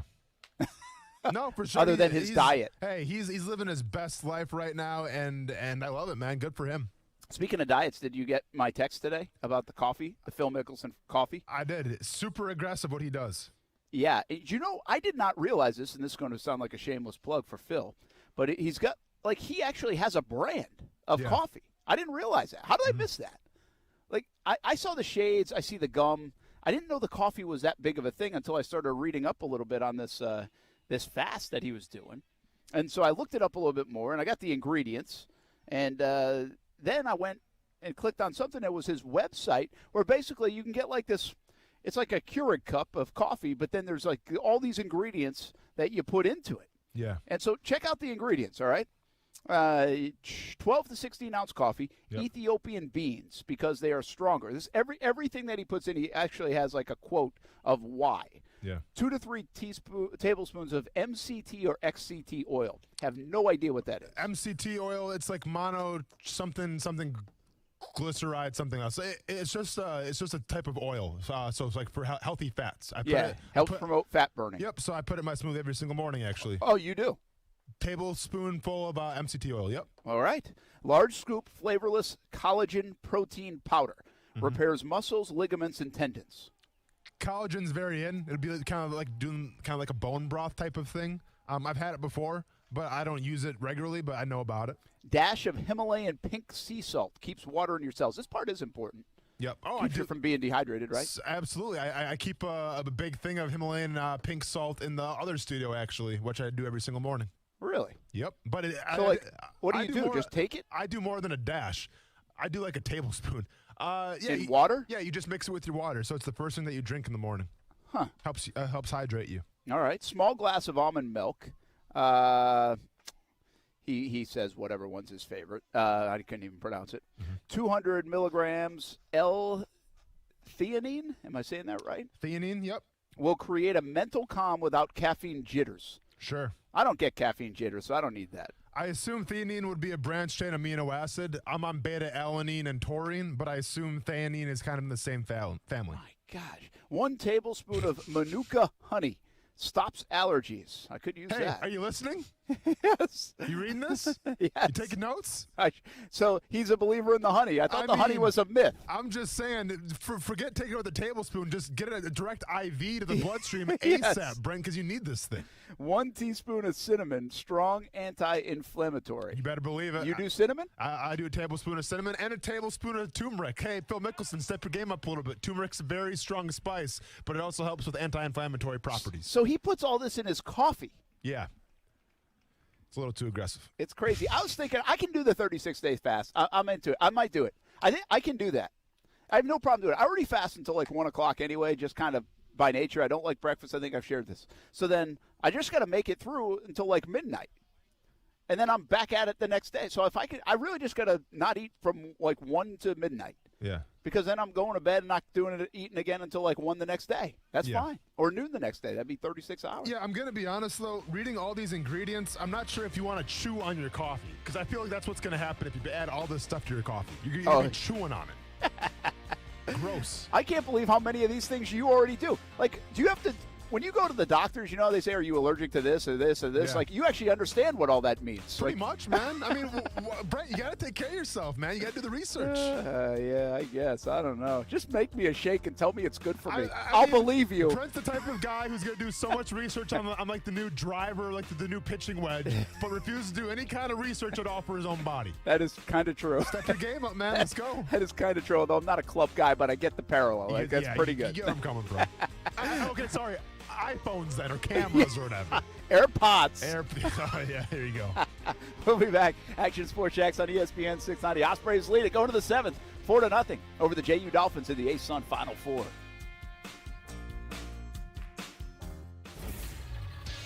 ESPN 690 Sports Center Update. Happy Friday. I'm Jake Mitchell. Jaguars are experiencing even more turnover in the front office as Kareem Kassam is already out as the Jaguars' Senior Vice President of Football Operations and Strategy. He was hired on February 19th. He was going to oversee the team's football technology and analytics department, in addition to salary cap administration. He was going to consult head coach Urban Meyer and general manager Trent Baalke. But as of yesterday, he has left. No word on whose decision that was. And a really sad day in the NFL for veteran cornerback Janoris Jenkins, who had his $304,000 Rolls-Royce stolen from the Atlanta airport on Wednesday. Don't forget to listen to your Jumbo Shrimp versus the Durham Bulls tonight at 6:50 right here on ESPN 690 or ESPN690.com. Sports Center Update has been brought to you by Morgan & Morgan. Morgan & Morgan, for the people. All right, boss, that's the last house on the block. So what's the tally? Let's see, 11 houses have Safe Touch security signs. Okay, Safe Touch means we cross them off our list. What else? 6 houses with no security system signs, 1 with a ding-dong doorbell camera sign. Ha, laughable. Yeah. And 4 houses have big blue alarm signs. Big blue alarm. You know, I still can't get over the fact that you can go online and buy one of their alarm signs for $25. Wait, so you're saying there's a good chance that those big blue signs we saw are fake? Well, not all of them. I'm sure some of them have actual alarm systems. Well, one thing's for sure. When we see a Safe Touch sign, we know it's the real deal. And that's just another reason we stick to the Crooks R Us golden rule. Stay away from Safe Touch houses. Is that on a bumper sticker yet? Crooks know to stay away from Safe Touch houses. Hi, I'm Lester Jackson, president of Safe Touch Security Systems. No one beats our technology or our price. Call Safe Touch today at 888-723-8682 or go to safetouch.com. State license number EF233. There is a taste of the islands in every drop of Vida de Luis tequila, imported directly from Tequila, Mexico to Jacksonville Beach. Vida de Luis is the only locally owned tequila in Jax Beach. Support local and try Vida de Luis. Award-winning, smooth, all natural, no aldehydes or additives, which means wake up feeling good the next morning. Find out where you can pick up a bottle of Vida de Luis, Blanco, Reposado, or Añejo. Just visit VitaDeLuis.com. Support local and taste the islands in every drop. Men, do you feel embarrassed in the bedroom because of ED or PE? Prime Men's Medical Center has the solution. I'm Dr. Brown. 98% of patients experience a positive result from the treatment in just 10 minutes after just one office visit. Men are lasting 30, 60, 90 minutes or longer, and it's affordable. Call Prime Men's Medical Center at 904-664-8217. See results on your first visit guaranteed or pay nothing. Call 904-664-8217. No matter what you are driving, you can step up to luxury now at any of the Fields Auto Group dealerships in Jacksonville. Cadillac, Jaguar, Land Rover, Lexus, Mercedes-Benz, and Porsche. Yes, it's luxury for less at all Fields Auto Group locations in Jacksonville. Plus, you'll also be part of their exclusive Fields Amenities program, where you will get complimentary loaners, car washes, and cafes. So whatever you're driving, see Fields first and step up to luxury for less during this amazing opportunity. Visit fieldsauto.com. Hi, I'm Stuart Weber of Action News Jax and the honorary chair of the Jacksonville Take Steps Walk, June 5th at TIAA Bank Field. Take Steps is the largest community fundraising walk dedicated to finding a cure for Crohn's disease and ulcerative colitis. The Crohn's and Colitis Foundation Take Steps Walk will connect you with other patients and families in your community while furthering the foundation's mission to find a cure. Learn more at cctakesteps.org/Jacksonville 2021. I'm Action News Jax First Alert meteorologist Garrett Biedenball. Weather here is unique. It could be bright and sunny one minute and then a downpour the next. That's why mornings are when you need us the most. So you can plan your day, no matter if you're getting ready to go to work or working from your living room, getting the kids ready for school or ready for lunchtime. I'm on TV explaining how weather is going to affect your day and night ahead, so you're prepared for anything. I'll get you ready on Action News Jax this morning. Do you have a passion for sales? Are you known for building strong relationships? Do you love to compete and win? CMG Jacksonville is searching for a talented individual to join our family as a media consultant. This position will require a committed person who will forge great relationships with Jacksonville's business leaders and develop profitable campaigns for advertisers. If your talents are a match, email your resume to jaxjobs@cmg.com. That's JAXJOBS@cmg.com or call 245-8732. Does it feel like finding clothes in your fit is impossible? Tired of feeling overwhelmed with options that just aren't right? Let the experts at Stitch Fix do the shopping for you. At Stitch Fix, we make sure each piece is hand-selected for your life. So whether you're staying home or on the go, Stitch Fix has the answer for what to wear. We make it easy to find what works for you. Signing up takes just a few minutes, and styles are delivered directly to your door. Get started today at StitchFix.com. Stitch Fix, your style delivered. Vote for this week's ESPN 690 High School Athlete of the Week, presented by Honda of the Avenues. Each week, an athlete with the most votes will be announced on Action Sports Jax. To vote or nominate your favorite student athlete, go to ESPN690.com or check us out on ESPN 690's Facebook page.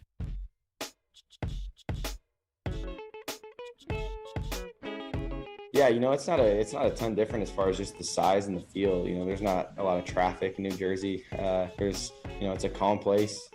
Obviously there's a different look to this city. It's very green, trees everywhere, and Utah is definitely not like that. There's definitely some aggressive drivers here, that's for sure. Getting used to that, getting cut off about everywhere you go.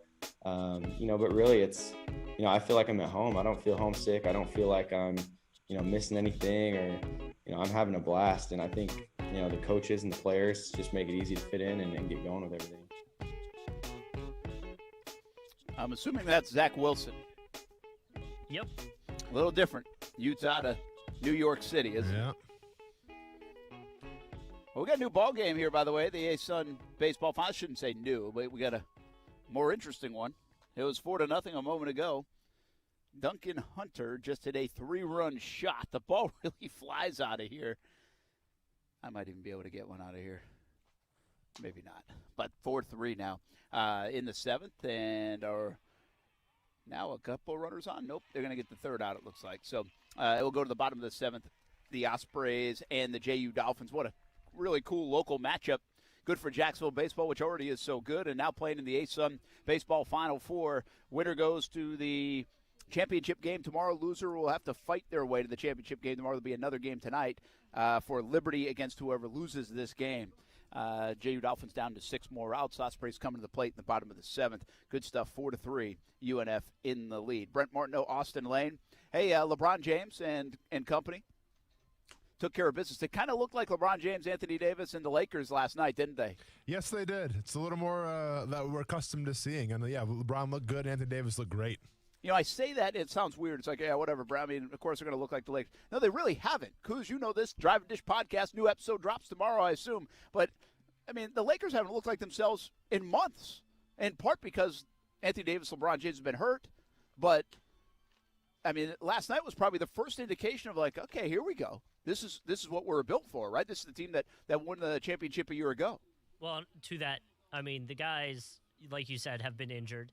They were, I think, 30-15 before the injuries happened. So they were playing like a team that was in first or second or third place throughout most of the season. So you'd imagine once they finally get clicking again, they'd get back to that level of playing. So a lot of people kind of, I guess, quote-unquote, sleeping on them, yes, because they just hadn't seen them play like that since pretty much the All-Star break. Kuz, and speaking of clicking and firing on all cylinders right now, the Milwaukee Bucks are just making a statement. I mean, that's unbelievable. Statement after statement. And Kuz, go ahead and roll your eyes if you want to, okay? We'll see in the Eastern Conference Finals. I know you're not buying the hype quite yet, and that's fine. You gotta get past the Nets first. I know. I'm so nervous. I'm so nervous for that series. But I think the biggest takeaway, Milwaukee's playing, good basketball right now. Miami's struggling. Yeah, if you could make it a 7-game series with the Nets, that would be perfect. Well, we'll see what we can do. But I think the biggest thing that comes away from the Heat is that the team that we saw in the bubble, right? The team that had the Duncan Robinson hype in the bubble, and he had actually a pretty good first game against Milwaukee, and obviously Tyler Hero being the big name here, Kuz. Was that all just hype in the bubble, or are they struggling right now? Because remember, the whole narrative was that they didn't want to trade away Duncan Robinson and Tyler Hero for James Harden. Because that was a rumor that was circulating, and they said, no, we're going to keep on Tyler Hero because we think he's going to be the future.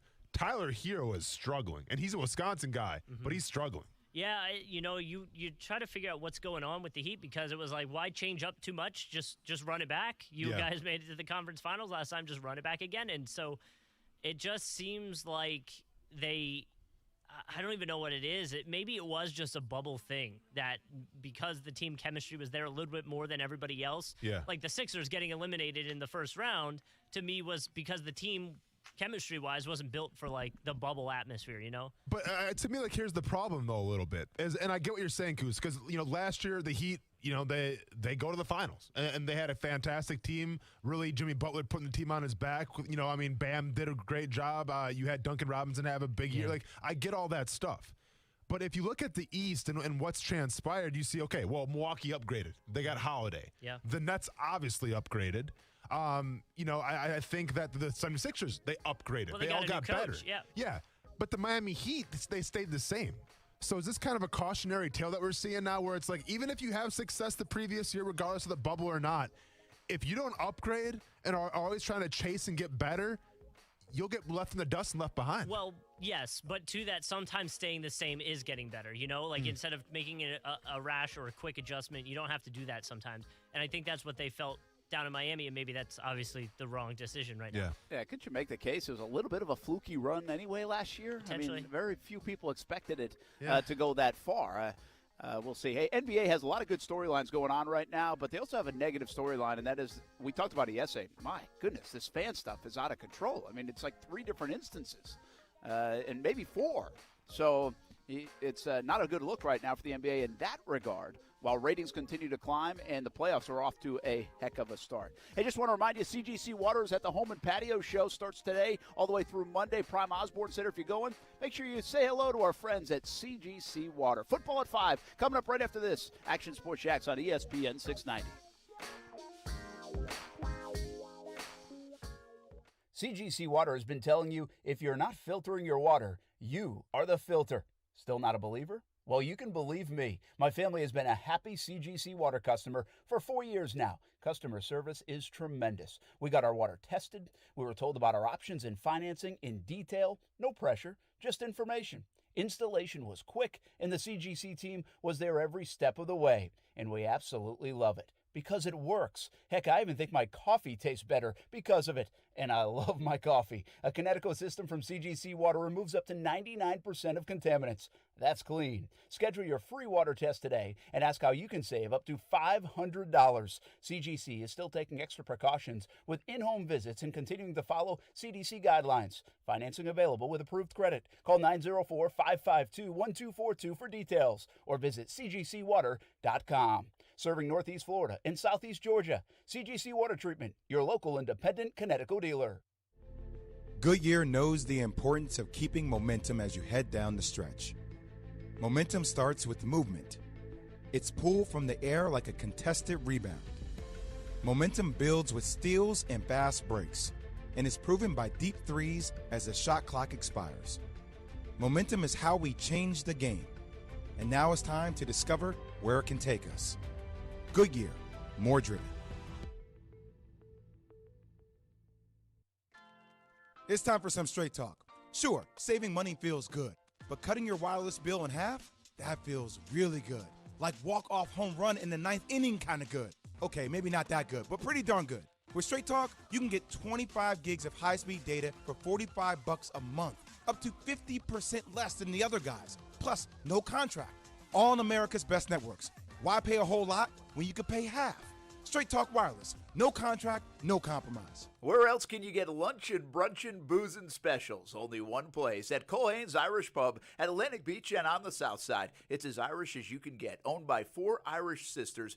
And they've got fish and chips, of course, shepherd's pie. Go today for lunch or dinner. Eat in, order out. Culhane'sIrishPub.com for the full menu. And try the new 5 Sisters vodka at happy hour. Luncheon, brunchin', boozin' specials, and so much more. 2 locations, Atlantic Beach and the south side. Culhane's Irish Pub, Irish sass with 5-star class. Hello, I'm attorney Robert Rubenstein, and this is Rubenstein's Rules for Personal Injury. Rule number 7, understand attorney's fees. You've probably heard no fee guarantee, or you only pay if you win. This isn't some kind of special offer. Most injury attorneys are paid this way. We get paid this way. There are limits on what percentage attorneys can charge. Our firm charges you nothing, not even costs, unless you get money. Call Rubenstein Law at 1-800-FL-LEGAL. Offices in Jacksonville and throughout Florida. Is your home not feeling very new anymore? Sick of that pink bathroom tile, popcorn ceilings, a stove older than you are? Whether it's repairs or reno, finance it smart with a Honeydew HELOC from 1-to-1 Financial, Jacksonville's hometown credit union, where you can borrow up to 90% of your home's appraised value. You've got good taste, but your block counters ain't cheap. So get to work and open a Honeydew HELOC with 1-to-1 Financial. When you do, we'll send you a free handyman tool set to get started. Apply online at 121fcu.org.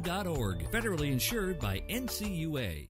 Need to get your car serviced or maybe your oil changed? Take it to Honda of the Avenues. Their service department is top notch. I'm talking 5 stars. Their new express lane service for oil change is incredible and so fast. Plus, they'll even vacuum and wash your car when they're done. Right now, get a synthetic oil change and a multi-point inspection, which is good before you head out on the highway for those summer trips. Just $49.95. Honda of the Avenues, easy to find on Phillips Highway south of 295 or at HondaoftheAvenues.com.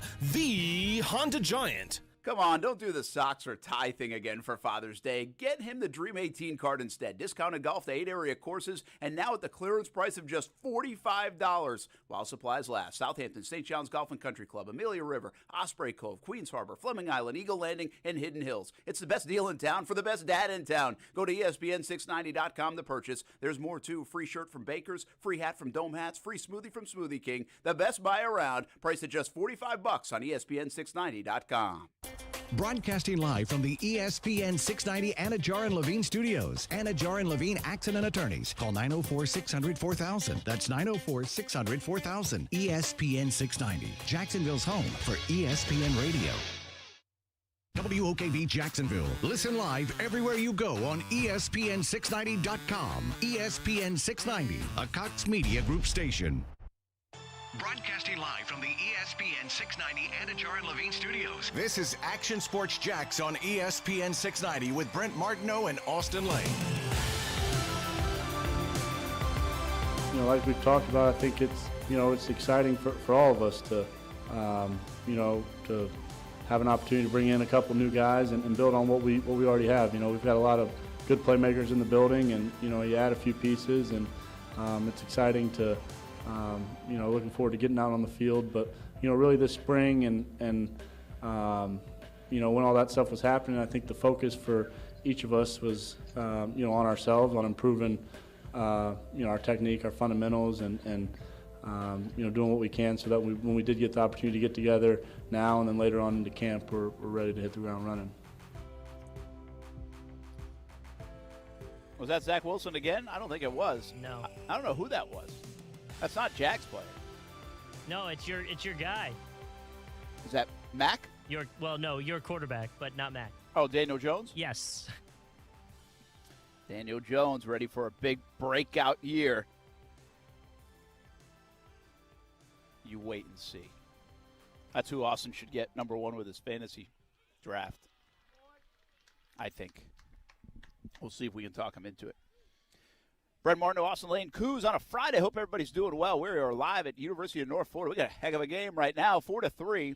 JU Dolphins are trailing the Ospreys despite out-hitting the Ospreys 8-5. They trail by a run, 4-3. In the bottom of the 7th, Ospreys with a runner on second. 2 outs now after a line drive to shortstop. And Abraham Sakura comes to the plate. He's hit 2 home runs today. First base is open. I may consider walking him if I were the JU Dolphins right now. Not that Chris Hayes needs me to tell him how to coach, but he has hit 2 home runs to right field, and the first one might still be going. Like, it was close to 400 feet, had to be. It was such a bomb. The other one just cleared it. So, and that's opposite field. Yeah. So what you're saying is in this hot environment, it might have brought down some rain. Ah, very good. And we did just get a sprinkler around here, so that might be a sign of things to come. Say no more. I played, I'm thinking Sakura here. He's got a chance to have a 3 home run day. When we played in the regionals back in 1999, my college roommate at the time played first base for us, hit 4 home runs in that game to send us to the Division II World Series. That's ridiculous. 4 home runs. Did he go to the big leagues? He actually ended up, it's funny, he actually played in the minors, like in pro ball. Yeah. But as a pitcher. He was a left-handed pitcher. Wow. And, yeah, he's now the coach at Grand Valley State. Just talked to him this week for the first time in years. And it's funny that we're even bringing that up because hadn't talked to him in forever. So pretty cool. 4 home runs in a game. That's Can you insane. imagine that? I in a big game, too. Like, that'd be cool if it was on a Wednesday afternoon in Little League. Yeah. But it was like a huge game. That's insane, man. Wow. It's pretty epic, really, to do something like that. So football at 5, here we are on a Friday in Jacksonville. OTAs for the week done for the Jags. They get the long weekend now. They'll go back at it. Next week we'll be out there or have a chance to be out there on Thursday. Then you got another week of OTAs. Then you got mini camp coming up. So we're getting there. We're getting there for the Jacksonville Jaguars as they try to build a little momentum. Before we talk a bit more about the Jags and trying to keep some of the momentum it feels like they have, let's get Steven in on the line here on a Friday. What's up, man? Hope you're doing well. Hey, not too much. How about you guys? We're good. Doing good, man.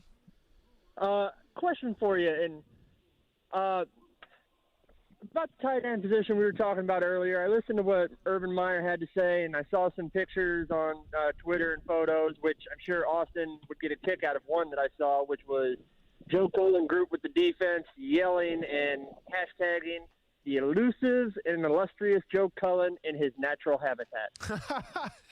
Sounds about right, yes. But anyway, Urban made the comment of Manhertz coming better than advertised. I know he caught a TD pass in double coverage.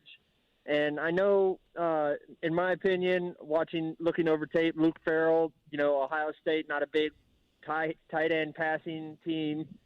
What if they're trying to work towards getting Manhertz and Farrell at least at, we'll say, the only pass-catching tight end we have is O'Shaughnessy. Around O'Shaughnessy level, not a big impact player, but a serviceable tight end spot to where Trevor Lawrence can be comfortable saying, hey, I can throw it to him because I know he can catch. Sure, he's not going to take it 50 yards down the field, but at least I have another target to throw it to. Do you think maybe they're just trying to coach these guys to being serviceable instead of just being labeled as a blocking tight end? Thanks, Stephen. Appreciate the call, man. Did he say check the tape? Did he watch a tape? Is that what he said? Checking the tape a I little think bit, he did. man. I like Watching the it. film. I will tell you, hey, real just quick thought, and you can answer a question in more depth. But I thought again, we're talking about practice here, right? I mean, let's not get crazy. But Manhertz actually had a heck of a catch in the end zone yesterday when we were out there. So, I mean, I think we label these guys so much, Austin. It's like, well, they can't even catch the ball. Like, they have no hands. They have stone hands. I just don't – I think – they got him the block. I mean, even Urban said it. He's one of the top 3 blockers, they think, in the National Football League. That's what he's there. If they can get anything in the passing game, that's fine, but they got him here to block. No, for sure. And to answer Steven's question a little bit, like, are they going more in the direction of coaching up possession receivers as opposed to the big playmaker type of threat? And I think the obvious answer here would be yes, because if you look at all of these guys and their stats of what they brought to the table, I mean – You can argue and say that Manhertz is the most accomplished in terms of longevity in the league. I think O'Shaughnessy obviously has him in yards and stuff like that. But yeah, they're all kind of the same realm of, they haven't really knocked our socks off at all.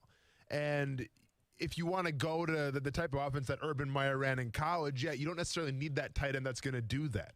What you need the tight end to do is when you run these different exotic formations per se, or you move the quarterback and let them scramble a little bit, or you use these jet sweeps, you go verticals, whatever the case may be, it's nice to have a guy in the middle of the field that is a reliable catcher. Now, does he have to run a 4-3 and be like a Darren Waller type or a Travis Kelce type? Absolutely not. But what you have to do is get open, or at least have the savvy enough to find open spots in a zone coverage, sit down, and then catch the ball. Can Manhertz do that? Maybe. Can O'Shaughnessy do that? Well, we've seen him do it before a little bit. So, yeah, I think that's the goal right now, obviously, is to try to coach up possession tight ends. Now, can they do that? Time will tell. But I think it's hard to justify where when you have a guy like Zach Ertz that's still available, and obviously I've been very, aggressive of how I feel about it and saying they should go after at least, question what it'll take to get Zach Ertz, because Zach Ertz is a guy to me that's a little more than a possession tight end. And maybe he's a product of his environment in Philadelphia, but I just feel that if you bring Zach Ertz to Jacksonville, and assuming he's 100% healthy, I mean, regardless of what he has left in the tank, that's a guy that defenses have to take note of. That's a guy, when you're game planning for the Jacksonville Jaguars, the defensive coordinator is going to go, okay, we have to stop Zach Ertz. We have to know where he is at all times. And I think the more guys you can have on the team that command that type of attention and respect from defensive coordinators, the more success you're going to have. Yeah, absolutely. If you can get some of that attention, I think no doubt about it. I'm trying to think of, here's a guy they could have had this year, right, in free agency, Jonnu Smith. And if you go back and you look at his numbers in his first 4 years, 25-year-old guy, 26-year-old guy by the time he plays this season, obviously with the New England Patriots. You're talking about 18 receptions, 20 receptions, 35 receptions, and 41 receptions. So, if they had got him, we would be worrying less about the tight end position. But we'd also be trying to project, like, okay, what kind of production is this guy going to have? It's not like he's catching 65, 75 balls a year, like the Wallers, like the Kelseys, like, heck, even I looked up some, like, Jason Witten numbers. I mean, he like, averaged 70 catches a year, back in the day. So, I mean, when we say serviceable, when we say possession guys, I mean, I just think you're looking for any kind of production. James O'Shaughnessy can be that. Like, James O'Shaughnessy can catch 35 passes in a year. Yeah. No, for sure. But, so if we talk about Jonnu Smith, though, like, I think Jonnu Smith was the one that got away. I think Urban Meyer wanted Jonnu Smith here. Because if you watched any film of Jonnu Smith last year, you saw, like, okay, maybe the receptions didn't knock your socks off the yardage, but his ability to get the touchdowns and how he came about those touchdowns, that's what set Jonnu Smith apart, in my opinion, in free agency. Because this guy was doing jet sweeps. He was coming out of motion, lining up at the fullback spot, and then running routes out of the backfield like an H-back. This guy is versatile in what he can do because he's more than a possession receiver, in my opinion. He's also a big-time athlete. And then he can do a lot of things in terms of lining up maybe in the slot or maybe even on the outside. Like, I just don't think the Titans used him to his full extent. Because when you had guys like A.J. Brown and obviously Derrick Henry commanding the attention, I feel like Jonnu Smith was kind of always the afterthought. I think that's why Bill Belichick was so adamant about getting Jonnu Smith, was that they can do a different, these types of gadgets and things like that. And I think if you look at Urban Meyer, what he wants to do, he wants to run some gadgets. And Jonnu Smith could have been that guy. So I think Jonnu Smith was really one of the guys that got away because there's a difference to me between the possession tight end and, the guy maybe who has low numbers but is kind of a freak athlete. Yeah, when you say all that stuff, and I hesitate to say this guy's name, but you say about Belichick and Urban Meyer, and it's a guy that they had, in their programs, and that's Aaron Hernandez. Mm-hmm. Now Hernandez, I still believe, I kind of view him as like one of these modern-day tight ends, like Kelsey and everybody else in terms of how they used him.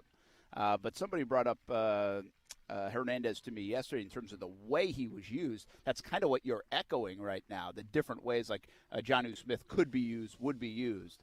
And I don't believe it's apples to apples, Austin, but I mean, I think that's kind of what you're speaking about. A guy that can do a lot of different things, even though I'm looking at Aaron Hernandez's stats, right? In 2011, New England, he had 79 catches, 910 yards. I mean, that's more of a Witten guy who is a receiver. That's more of the Kelsey guy who's used as a receiver so much. That doesn't speak gadget to me, but they did line him up in the backfield. They did use him on jet sweeps. They did do a lot of those things with him. We went against New England in preseason and also during a regular season. And that's exactly how we treated Aaron Hernandez, right? Because they had him and then they also had Gronkowski.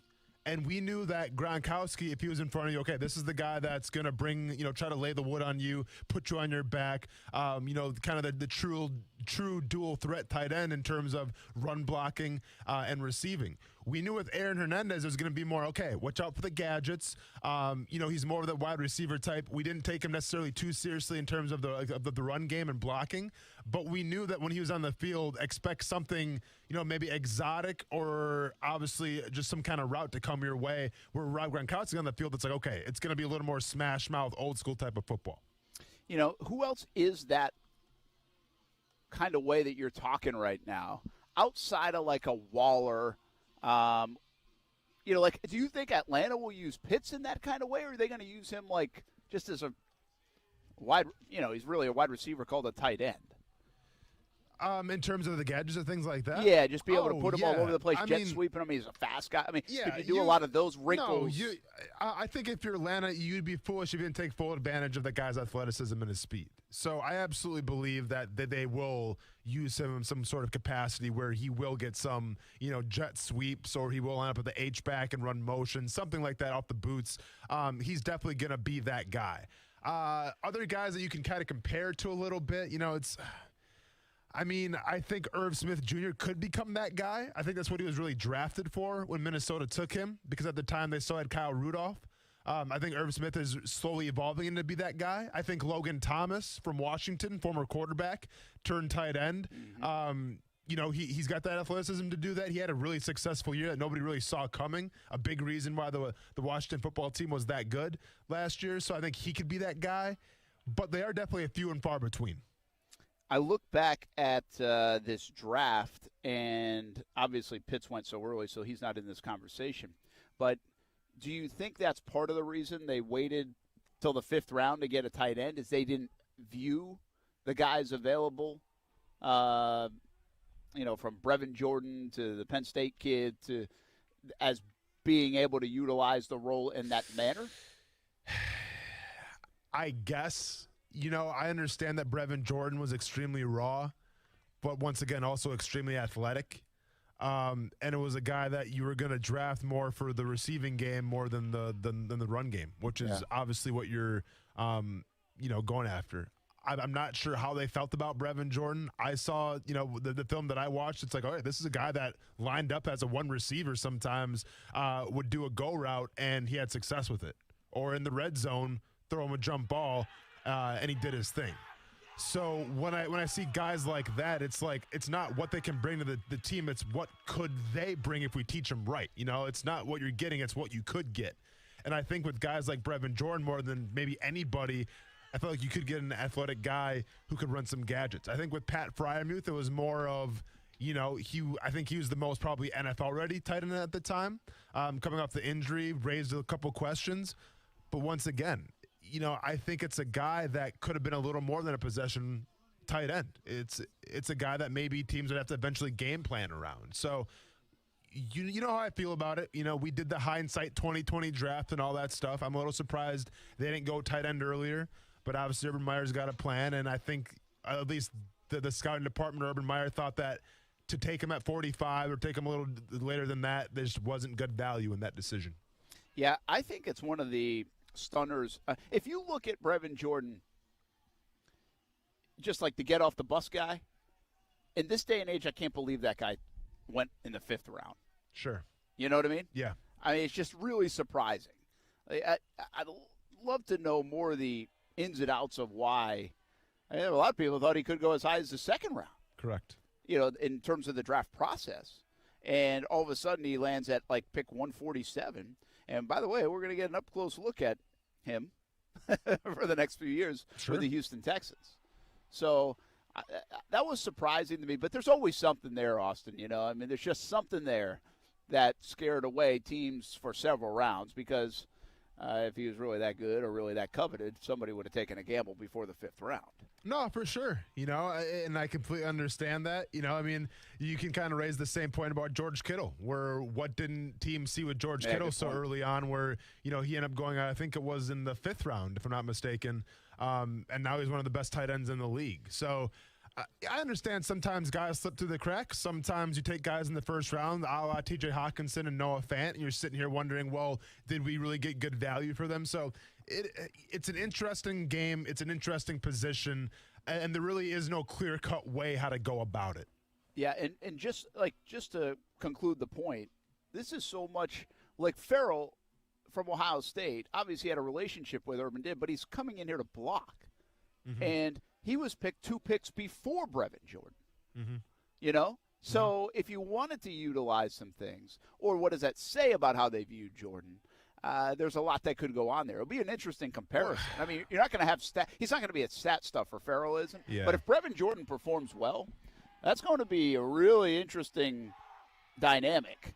They could have had him, For sure. And it's the one thing that makes me a little nervous about it because, once again, if you want to compare, George Kittle going in the 5th round, the big thing out of George Kittle coming out of college was, well, he's more of an H-back. We don't really see him being a legit bona fide tight end. He's more of a blocker, maybe line him up at fullback, but does he have the route running abilities to be a good, receiver in this league? Well, the guy ran a 4.52. Yeah. Okay. So you can teach a tight end a lot of things, but you can't really teach 4.52. Okay. Yeah. Now, once again, Brevin Jordan, I think, ran like a 4.6, much to his chagrin. I think he feels like he can run a lot faster. I'm not sure about that. But you have a guy in George Kittle who's a former basketball player, a kind of acclaimed basketball player, had a 35-inch vertical, 132 broad jump. All those numbers scream, okay, this guy's kind of athletic. And then you run a 4.52. To me, those numbers say he's more than just a blocking tight end. To me, those numbers say he's more than just a guy that you put up at fullback and hope it works out. And obviously George Kittle has proved a lot of those guys wrong. Yeah, I think here's what's very interesting, right? I just looked up Kittle. He was drafted 146 overall. So the guy we're talking about in Farrell's drafted 145 overall. Kittle 146 overall. Brevin Jordan 147 overall. How wild is that? To kind of see where these guys go. One last thought. It's interesting when you bring up Kittle. My first thought was, well, maybe he went late because we're kind of at the forefront of this new age tight end. And maybe people weren't bought into it. Like, it's only 2017. But it is kind of that new to the tight ends in vogue so much. But I don't know if that's the answer why, because you look back, Kelsey was already putting up big numbers. Guys like Witten had put up big numbers. Guys like even Aaron Hernandez, the way they were used, had put up big numbers. And Gronk obviously helped change things too. So I mean, I'm definitely going to disagree with you there because in that draft, I believe you had 3 guys go in the first round at tight end position. You had O.J. Howard, you had Evan Ingram, you have David Njoku out of Miami. So they were obviously trying to go after the tight end position. So they were trying to get those guys that year. That's but it shows you, I mean, they were coveted. If you have 3 tight ends go in the first round and then you had Gerald Everett and then Adam Shaheen, that's your dude. That's my guy. Go in the second round, back-to-back actually, 45 and pick 44 and pick 45. It goes to show you just how much of a priority the tight end position was back then. Well, yeah, and that was kind of my point. Like, that's when it became like everybody wants one. Everybody wants one like the way Kelsey was playing. And that kind of does speak to your point with all the tight ends that did go in that draft. A lot of people are taking Smith flyers. goes to the third round as well. That's part of his draft as well. Wow, what a tight end. Do that again for me if you got it right in front of you. So, O.J. Howard, Evan Ingram, David Njoku, Gerald Everett, Adam Shaheen, Jonnu Smith, Michael Roberts, Jake Butt, and George Kittle. Wow, Kittle was the last one. Well, I mean, he wasn't the last one. I mean, there was Jordan Leggett, Jeremy Sprinkle, Eric Saubert, and Bucky Hodges, and Mason Schreck. But obviously, all the tight ends. But a lot of big names there, Austin. But as you go back through, O.J. Howard is kind of disappointed in his career, right? Injuries have been a huge disappointment for O.J. Howard, for sure. And obviously, Jonnu Smith has come into form. Everett has done very nice. Yeah. Interesting. And Joku's had an okay run, Yeah, and wanted out. Now is okay in being in Cleveland. So. But Kittle, I mean, by far has outperformed everybody. Correct. By far. Yes. And now you got to give a little credit to Shanahan, too. I mean, because I just think that guy knows what he's doing, and obviously has utilized the heck out of him. No, this is true. It's fascinating draft in 2017. Take a look at the tight end. The position has certainly changed so much. I don't know if it's changed just between now and 2016 or 17. I think it's been kind of morphing for the last 15 years. Yeah. But I'll it's tell there. you what, man, reviewing this draft, though, in terms of the offensive firepower that came out of it, very, very fascinating. Because you had guys like Aaron Jones come out of that draft. You had Delvin Cook, Christian McCaffrey, Kareem Hunt, Alvin Kamara from the running back position. Wide receivers are decent. Chris Godwin, Kenny Galladay, Smith-Schuster. It's a pretty exciting draft. Yeah, it's funny, we don't hear those conversations very much, right? What's the best offensive draft in the history? Yeah. Like we hear quarterbacks also, like 83, but yeah, and also keep in mind it was the Patrick Mahomes year and Deshaun Watson year as well. Wow, what a year. Yeah. What a year. Yes. No doubt about it. All right, we'll be back. Action Sports Jacks on ESPN 690. We're all tied up here in the A-Sun Final Four winners bracket game. 4-4, bottom of the eighth. What a game we have going on. We'll be here for the finish of it. Take you up until 6 o'clock on ESPN 690. Now, the First Alert forecast on ESPN 690. Becoming mostly clear tonight, we'll drop into the mid to upper 60s. Partly sunny and hot Saturday with a widely scattered late-day shower or thunderstorm. Highs 90 to 95. From the First Alert Weather Center, I'm Action News Jax Chief Meteorologist Mike Burrish. The Weather Center is brought to you by Beard's Diamonds, where for a limited time, get 0% financing for 5 years, only at Beard's Diamonds. The weather is heating up, and so are the savings at Beard's Diamonds. If you're about to pop the question, celebrate an anniversary or birthday, you're in luck. It's Beard's Diamonds' most exceptional finance offer of the year. 5 years, 0% financing with nothing down. Yes, shop Beard's Diamonds' everyday low price on anything in the store or at beardsdiamonds.com. Then divide your total price by 60, and that's your monthly payment. With absolutely nothing down. How about a $6,000 three-stone designer setting? You pay only $100 $5 a month. Or a $4,500 one-carat diamond solitaire pendant necklace. You pay just $75 a month. And every purchase at Beard's Diamonds is backed by our free lifetime warranty. Now you can go bigger and get her the diamond ring she's always dreamed about and spread your payment out for 5 years and pay absolutely nothing in interest. But hurry, just like an afternoon shower, these savings will be gone. Shop now at BeardsDiamonds.com or at the St. John's Town Center. Get the lowest prices in Jacksonville guaranteed at Beard's Diamonds. Where else can you get luncheon, brunchin', boozin' specials? Only one place, at Culhane's Irish Pub at Atlantic Beach and on the south side. It's as Irish as you can get, owned by 4 Irish sisters. And they've got fish and chips, of course, shepherd's pie. Go today for lunch or dinner. Eat in, order out. Culhane'sIrishPub.com for the full menu. And try the new 5 Sisters vodka at happy hour. Luncheon, brunchin', boozin' specials, and so much more. 2 locations, Atlantic Beach and the south side. Culhane's Irish Pub, Irish Sass with 5-star class. Need to get your car serviced or maybe your oil change? Take it to Honda of the Avenues. Their service department is top notch. I'm talking 5 stars. Their new express lane service for oil change is incredible and so fast. Plus, they'll even vacuum and wash your car when they're done. Right now, get a synthetic oil change and a multi-point inspection, which is good before you head out on the highway for those summer trips. Just $49.95. Honda of the Avenues, easy to find on Phillips Highway south of 295 or at HondaoftheAvenues.com. The Honda Giant. Hi, I'm Stuart Weber of Action News Jax and the honorary chair of the Jacksonville Take Steps Walk, June 5th at TIAA Bank Field. Take Steps is the largest community fundraising walk dedicated to finding a cure for Crohn's disease and ulcerative colitis. The Crohn's and Colitis Foundation Take Steps Walk will connect you with other patients and families in your community while furthering the foundation's mission to find a cure. Learn more at cctakesteps.org/Jacksonville 2021. Transmission problems? Call Action Transmission Specialists on Merrill Road, where you get the work done right the first time by the experts. I'm Robin Sidbury, the owner. Our techs can service all makes and models, and we provide a nationwide warranty, so you have the peace of mind knowing we solve your transmission troubles fairly and honestly and guaranteed nationwide. Call us at Action Transmission Specialist on Merrill Road, where quality counts. Get traction. Call Action at 744-0755.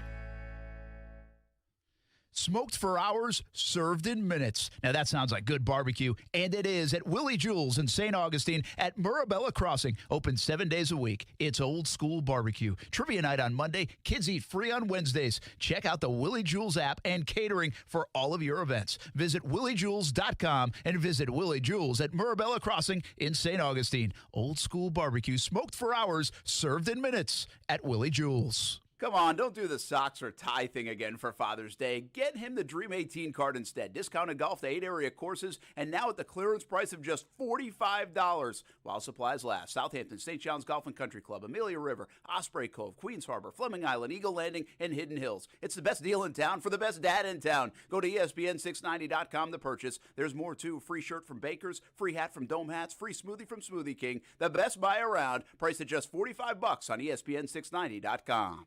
Just be confident. Community First makes smarter banking simple so you can relax, knowing you're managing your money the right way. Yours. Visit justbeyourself.com. Community First Credit Union. Just be yourself. Federally insured by NCUA. At Movember, we're more than a month. To us, every day of the year is a chance to do more. To see less preventative cancers, less male suicide, help more men live happier, healthier, longer lives. We need your support. Give monthly at Movember.com. Listen to ESPN 690 anytime, anywhere, on any device. Whether you're at home or on the go, get the latest on the Jags, FSU, the Jumbo Shrimp, and Action Sports Jacks on Odyssey.com. That's AUDACY.com or on ESPN690.com. Brent Martineau. I finished second, right? I lost in the championship to you. Austin Lane. Hey, you know what? You didn't win, okay? That's all that matters. I didn't win. Don't worry about what you did last year. You didn't win. I didn't win, and I auto-drafted. That's right. Action Sports Jacks on ESPN 690.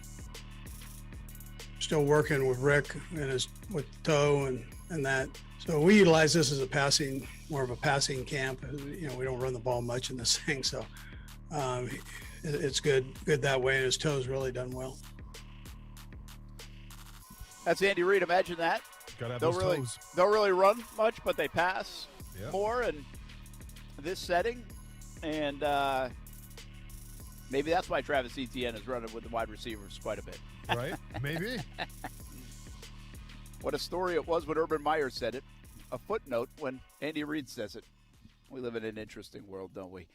Brent Martineau here at the University of North Florida, 4-4. I think they're reviewing a play at first base right now. JU at the plate, top of the ninth inning, 3 outs to go. Well, actually, it could be even more. Could go to extra innings. We'll see. 4-4 game, top of the ninth. JU Dolphins at the plate. This is the winner's bracket game. Winner of this one goes to the ASUN championship game and would have to be beaten twice tomorrow.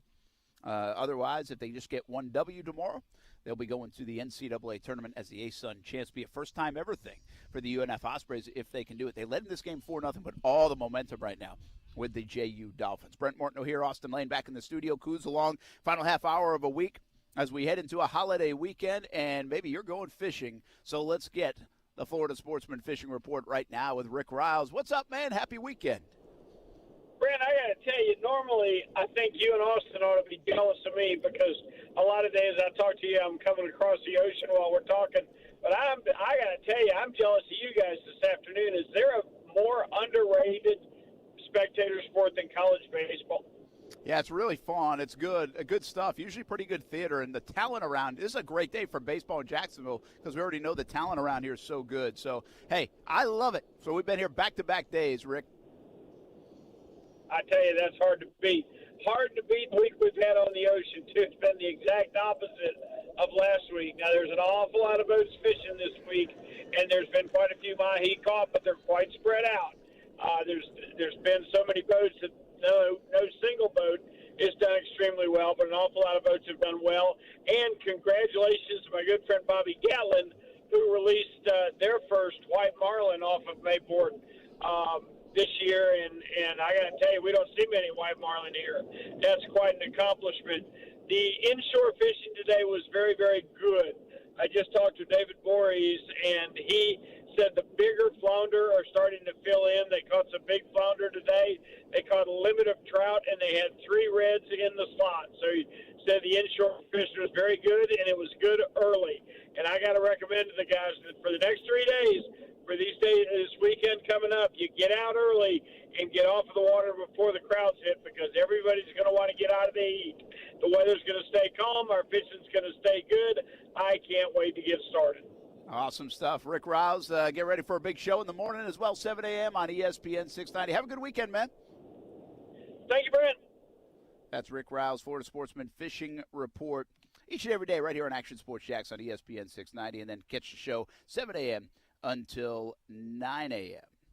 On ESPN 690. Hey, speaking of fishing, the Old School Kingfish Tournament's coming up in a couple of weeks.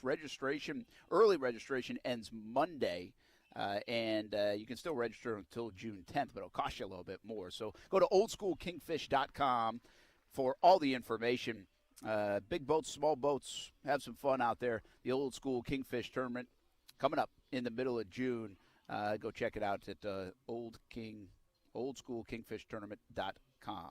And make sure I got that right one more time.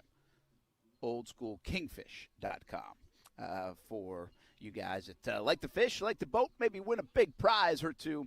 That's a good place to do it. Hey, did you see the Tiger Woods story the last couple of days where he talked, but not really about his future, Austin Lane? Just says, I hope I can walk again on my own. Obviously, golf is way down the road for Tiger Woods. Yeah, obviously everybody loves a comeback story. It begs the question after such a serious incident in the age that he's at, how much he has left in the tank. Because, rehab for anybody, for physical therapy, it's hard for anybody, right? But to be a top-notch professional athlete like Tiger Woods is, that's even, amplified times, heck, I don't know, 10, 11, whatever you want to say. So, yeah, it's good. He seems to be in decent spirits, obviously, and he understands the road that's ahead of him. It's hard to gauge of where he feels about trying to make that comeback and obviously play again. I assume he wants to. The guy's the ultimate competitor.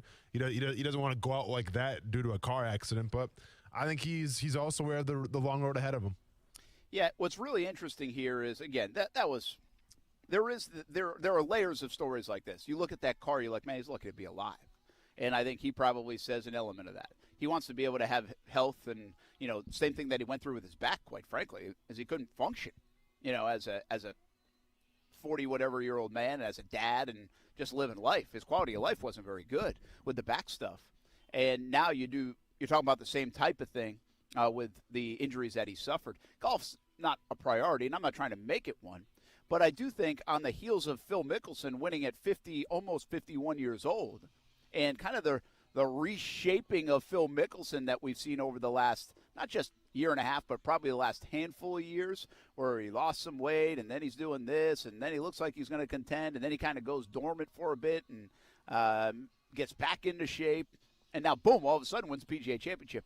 I used to make this argument all the time when Tiger Woods was out with injuries. I always said he would come back and win, and I thought he would come back and win a major. Like, I just thought he's so talented that getting back to form wouldn't be as difficult. Now, the field had gotten so much more difficult, but in the sport of golf, we saw Tom Watson at 59 years old seriously almost win the British Open, the Open Championship. And then we just saw Phil Mickelson do it at 51. If he decides to come back and play, I don't know what his body is and will allow him to do and compete at the elite levels. I don't. But if it allows him to come back and perform and compete, then I think he has a very good chance of winning again. Like, I really do. I mean, it's just the nature of the sport. You're telling me at 45 years old, if he were to come back in even a year or two, maybe it's 2 years, that at some time between the age of 47 and 52, he's not competing on the front page of leaderboards, I won't buy it. I think he's that good of a talent, and I think he would have put that kind of dedication in. So if he chooses to come back, if his body allows him to come back, I genuinely think he will compete again. I don't know if he's going to be number one in the world. I don't think he's going to be dominant. I don't even know if he wins multiple times in a year. But I think he did prove to us that he is so good that he can win the Tour Championship. He can win the Masters. And I think that cycle could happen again if his body allows, Austin. No, of course. I mean, if he reinvents himself and gets himself back to where he was in terms of being able to play again, well, that means that he put countless hours, energy, effort, blood, sweat, and tears into, his physical therapy and his rehab. So if he does that, and he goes to that not only mentally but also physically, then yeah, there's no reason why he can't come back and play at a very high level and win another championship. I'm going to transition over to the Jags. Earlier today, reports out about Nick Sorensen. He's going to be hired by the Jags for special teams. And Brian Schneider, he was an assistant in Seattle under Schneider, so he knows that system.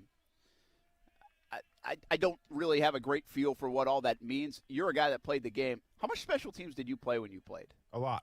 You did play a lot? Yes. In the first 2 years, a lot. Okay, so if you're still playing, right, if you're in OTAs and your coordinator leaves and gets replaced with his assistant, say that's the way it goes, how much does that muddy up how good you might be on special teams? Is it really that big a deal if you're a player? Is it really that big a deal from a schematic standpoint of what they want to do? Or will this be kind of seamless in whatever does take shape as you head into the fall?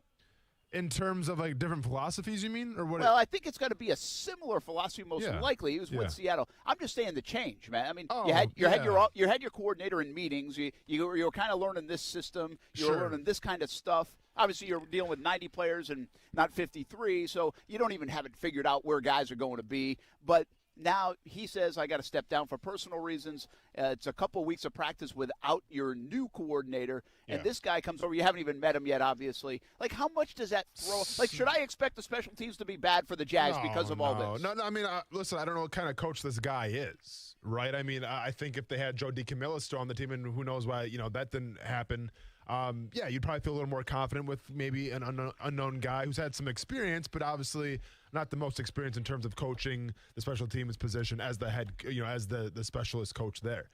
I wouldn't be too worried about it because unlike offense and defense, there's only so many wrinkles and so many things that you can do on special teams, whether it's punt return, kickoff return, field goal, stuff like that. And to me, like the best special teams coaches, like, yeah, sure, there can be a little innovation every once in a while. You can run trick plays, but what makes a great special teams coach maybe better than anybody else in terms of just an average special teams coach is the attention to details. And that, to me, is like why Joe DeCamillo was such a great special teams coach, because he demanded perfection out of you. Like, any little misstep, any little false step, any bad hand placement, like, you'll get called out about it. Sometimes special teams coaches, they don't see that, and then all of a sudden it gets amplified in the game, and it leads to a turnover, or it leads to a touchdown, whatever the case may be, but it leads to you getting yelled at on the sidelines. So I think that's more important than anything, is a coach that can hold guys accountable and teach the small, finite details, whether, regardless if it's punt, whatever the thing is. Let's just say. Yeah, whatever phase of it. I get it. It's just interesting. It's an interesting dynamic. I don't get the feel, man. Like, I'm not that concerned about it. That's why I wanted to ask you like that. I'm not really. I think in 2-3 months or in September when they kick off, I don't think we're like, well, man, special teams struggling today because of the changeover they had. I mean, it's been a rough off season in terms of special. I just don't think we're going to be saying that. Yeah. Is my point. Hey, go ahead. Well, I was going to say, too, I mean, did you see that the analytics guy got released as well? It's kind of became official. I mean, there's been rumblings for a while, but Kasim, what's the story with that? Do we know? Yeah, I don't know the complete story with that. I don't know if that's a philosophical thing. I don't know if that's a better opportunity thing. I mean, it feels a little old news-ish because we've kind of had the feel of that for a couple of months, like even a month or so. Obviously, he just released a statement last night talking about it. So, so I don't know. That didn't last long. No, not at all. I mean, listen, if this does become a train wreck of sorts early on for Urban in terms of wins and losses, there will be a narrative of sorts like, man, they might have had all this momentum, and there might be a lot of this feel-good stuff, but the national thing will be Chris Doyle hire, analytics guy goes, special teams coordinator change. Sure. Before they ever snapped. Before they ever took a snap, before they even got to camp. So there will be that if there's reason for it to be like that. But of course. I don't know the impact each one really should have or could have. Maybe it's more of a totality thing. We'll see. Hey, we got 2 outs in the bottom of the 9th. Tanner Clark up with a runner on first for the Ospreys. They're going to try to walk it off and go to the championship game tomorrow. When we come back, we'll keep you updated. Here from UNF on ESPN 690.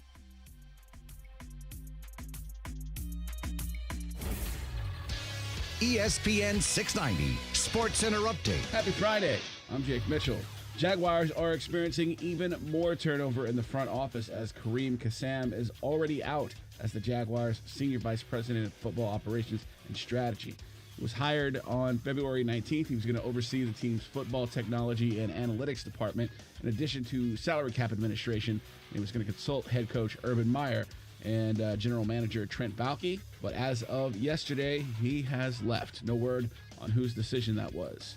And a really sad day in the NFL for veteran cornerback Janoris Jenkins, who had his $304,000 Rolls-Royce stolen from the Atlanta airport on Wednesday. Don't forget to listen to your Jumbo Shrimp versus the Durham Bulls tonight at 6:50 right here on ESPN 690 or ESPN690.com. Sports Center Update has been brought to you by Morgan & Morgan. Morgan & Morgan, for the people. We are into that travel, baseball, and softball season now for the kids, and with that, we need a reliable car, and we need folks that are tremendous at customer service just in case we need their help. Well, the place to go is Fields Auto Group. That's what we did. My wife loves leasing her Cadillac XT6 from Fields Cadillac, part of the Fields Auto Group. It's safe. We can trust Fields Auto Group, and hey, it's luxury for less while you're on the road. Fields Cadillac Jacksonville and St. Augustine are part of the Fields Auto Group family. There's also Jaguar, Land Rover, Lexus, Mercedes-Benz, and Porsche. It's luxury for less at all Fields Auto Group locations in Jacksonville. Plus, you'll also be part of their exclusive Fields Amenities program, where you get complimentary loaners, car washes, and cafes. We've tried the loaner program, gone in for routine service, and every experience with Fields Auto Group has been first class. Whatever you're driving, see Fields and step up to luxury for less. Check out their locations around Jacksonville. Just visit fieldsauto.com. Need a good paying job with a flexible work schedule and benefits? A1A Solar is looking for you. $70,000 is a reasonable first-year expectation. Seasoned reps can easily make six figures. Leads provided to you as well. Health, dental, 401k benefits. A1A Solar is a tremendous company, voted best places to work in Jacksonville, and in 2016 was the Veteran-Owned Business of the Year. Be a part of an awesome company at A1A Solar. Just go visit A1ASolar.com.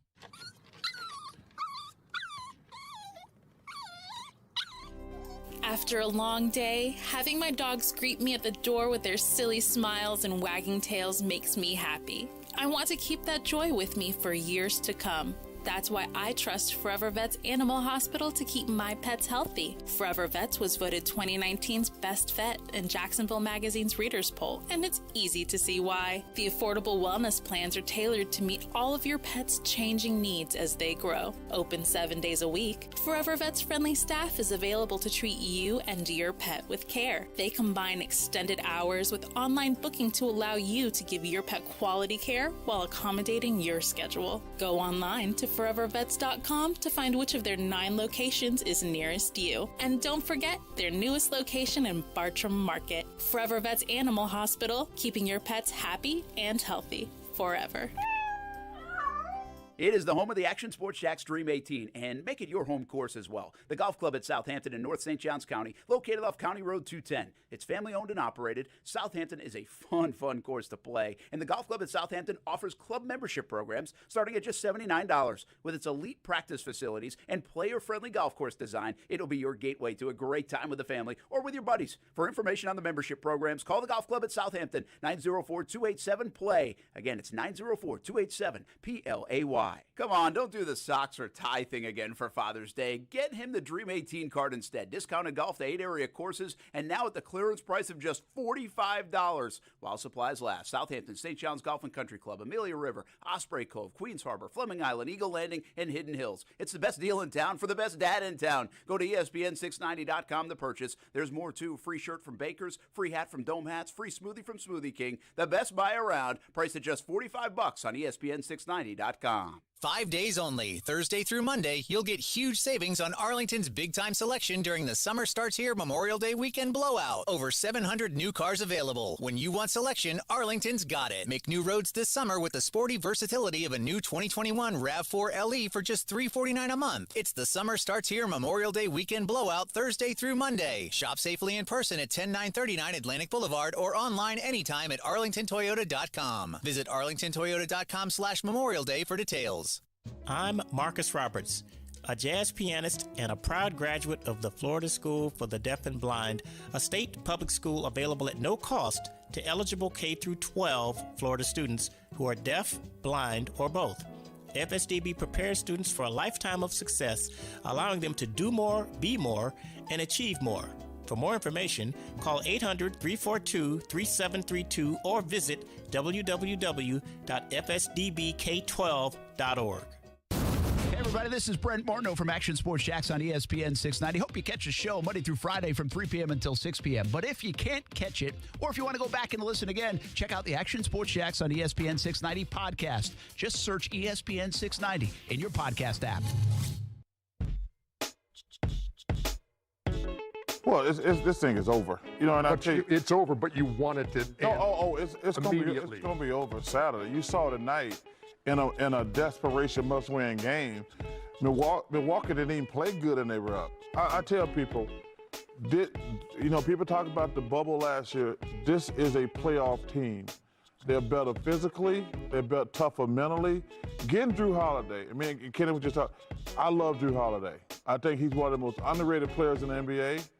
And then you bring in P.J. Tucker, and the one guy we never talk about Bobby Portis. And Bryn Forbes. No, I'm not. No, I'm talking about talent level. No, Bryn Forbes is a scorer. I'm talking as far as toughness and toughness. Those three guys they brought in are going to be huge when they play Brooklyn. Oh, music to your ears right there, Austin Lane. Charles Barkley talking about the Bucks. You're not there? Yeah, I'm here. I thought you were going to say more. I don't know. I don't know if that was my cue to say something or not. How's your cue to get excited? Oh, I mean, hey, been excited. Been talking about it. I don't need Charles, with all due respect to the best halftime show in any professional sports. I don't need them to reaffirm what I already know. And that's Kuz should be feeling nervous about the Eastern Conference Finals if Milwaukee can beat the Nets. That is. By the way, we're in the 10th inning here at the University of North Florida. JU and the Ospreys, 4-4, going to the 10th in a big game. Winner goes to the championship game tomorrow. Loser will play tonight at 7 in a loser goes home game. And that winner will go to the championship against the winner of this one. JU in the top of the 10th, got a runner on with nobody out. I feel like they've had the leadoff guy on now 3 innings in a row, if I'm not mistaken. Coming out of the weekend, guys, when we resume on Tuesday in the NBA playoffs, what's the story? You got the Knicks and the Hawks. They'll play a couple of times between now and then. Is there somebody with a 3-1 lead, or is that series tight? Goose? I think it's tight. I believe there's 2 sweeps that could be over by the end of the week. I'm trying to check on that again. Well, the Bucks and the Heat. Yeah, there's a good potential of that one. Talking Philly and the Wizards? Yeah, Philly and the Wizards. But I think Sixers, that would be Monday. They play Monday night. So the sweep wouldn't happen until we're back. Do you think Boston and Brooklyn gets a little more interesting? All right. I forgot we weren't here Monday. Do you think Boston and Brooklyn get a little interesting, or is just Brooklyn too? Yeah, no. Brooklyn's too good. No. Yeah, that's scary. Maybe the Suns can get another one with the Lakers. Yeah. See where that one goes. Let me get this. Well, maybe. Gosh, you'd hope so. I mean, they got to make that a series a little bit. But Jazz and the Grizzlies. Is there a surprise by Tuesday that we're talking about? It's 1-1 right now. No, I think at the end of the day, I think the Jazz will get it. John Morant's pretty good, though. He is. Clippers and Mavericks. Could that be the stunner? And the Mavs are in either full control or already won. Yeah, I think if that happens, that'll be 2 years in a row for the Mavs. So I think that could start a storyline for the Clippers and probably a lot of changes coming down the line. Yeah, so that would. I mean, Kawhi Leonard, obviously, I think this is his last year with the Clippers. I mean, next year he could. Isn't he a free agent next year? I think he has an player option. The player opt. Okay, so assuming that it doesn't go well for the Clippers this series, what do you think happens with Kawhi Leonard then? Because obviously, if he doesn't choose to go back to LA, that'll be a very big storyline. Yeah, it'll be a big storyline. I think he ends up coming back. I think they try to retool the team around him potentially. Sure. Double or nothing Sunday. Give us a little preview. Yeah, I'm going to try to cover it. If we don't have a microphone, I'm not sure what I'm going to do.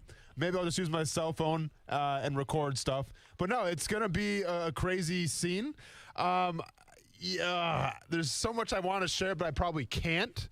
But there might be some big surprises, let's just say. Maybe. Oh, that's it? That's all you got for me? Yeah, man. Yep. I can't say too much, unfortunately. Okay. Yep. So tune in. There's your tease. Oh, no, tune in. I mean, yeah, tune in if you're wrestling. I mean, people are going to tune in regardless. But I'm just saying that, obviously, with these big pay-per-views, especially being one of the biggest pay-per-views of the year for AEW, they tend to pull out all the stops. There's surprises and things of that nature, and you might see one. I'm not saying you will see one, but if I've been following what's been happening in storylines and things like that, you might see one. I feel like you have the script. No. I've said too much already? Yeah, I think you have. No, I haven't. I'm just kidding, man. No, I'm saying I got a feeling. That's all I'm going to say. All right. Yeah. Well, you can let us know when we reconvene on Tuesday. You'll know if it happens.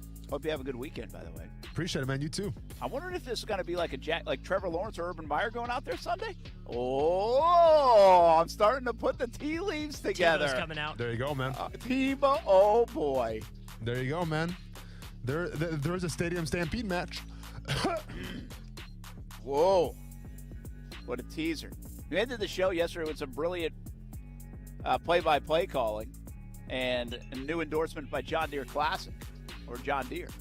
Today we end with a heck of a tease for AEW's Double or Nothing coming up on Sunday.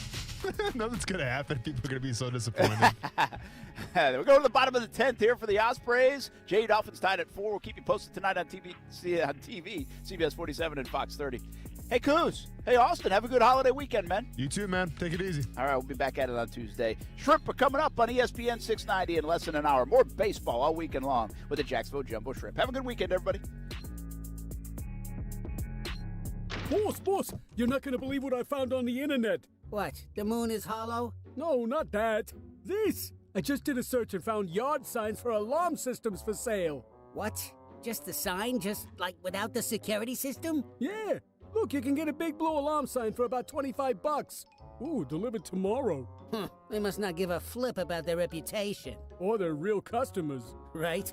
I bet you can't find a SafeTouch security sign on that thing. Boss, SafeTouch wouldn't be involved in something like this. Nope. When you see a SafeTouch sign, you know it's the real McCoy. Right. The two-way communicator, the guaranteed response time. Which is exactly why we always stick to the Crooks R Us golden rule. Stay away from SafeTouch houses.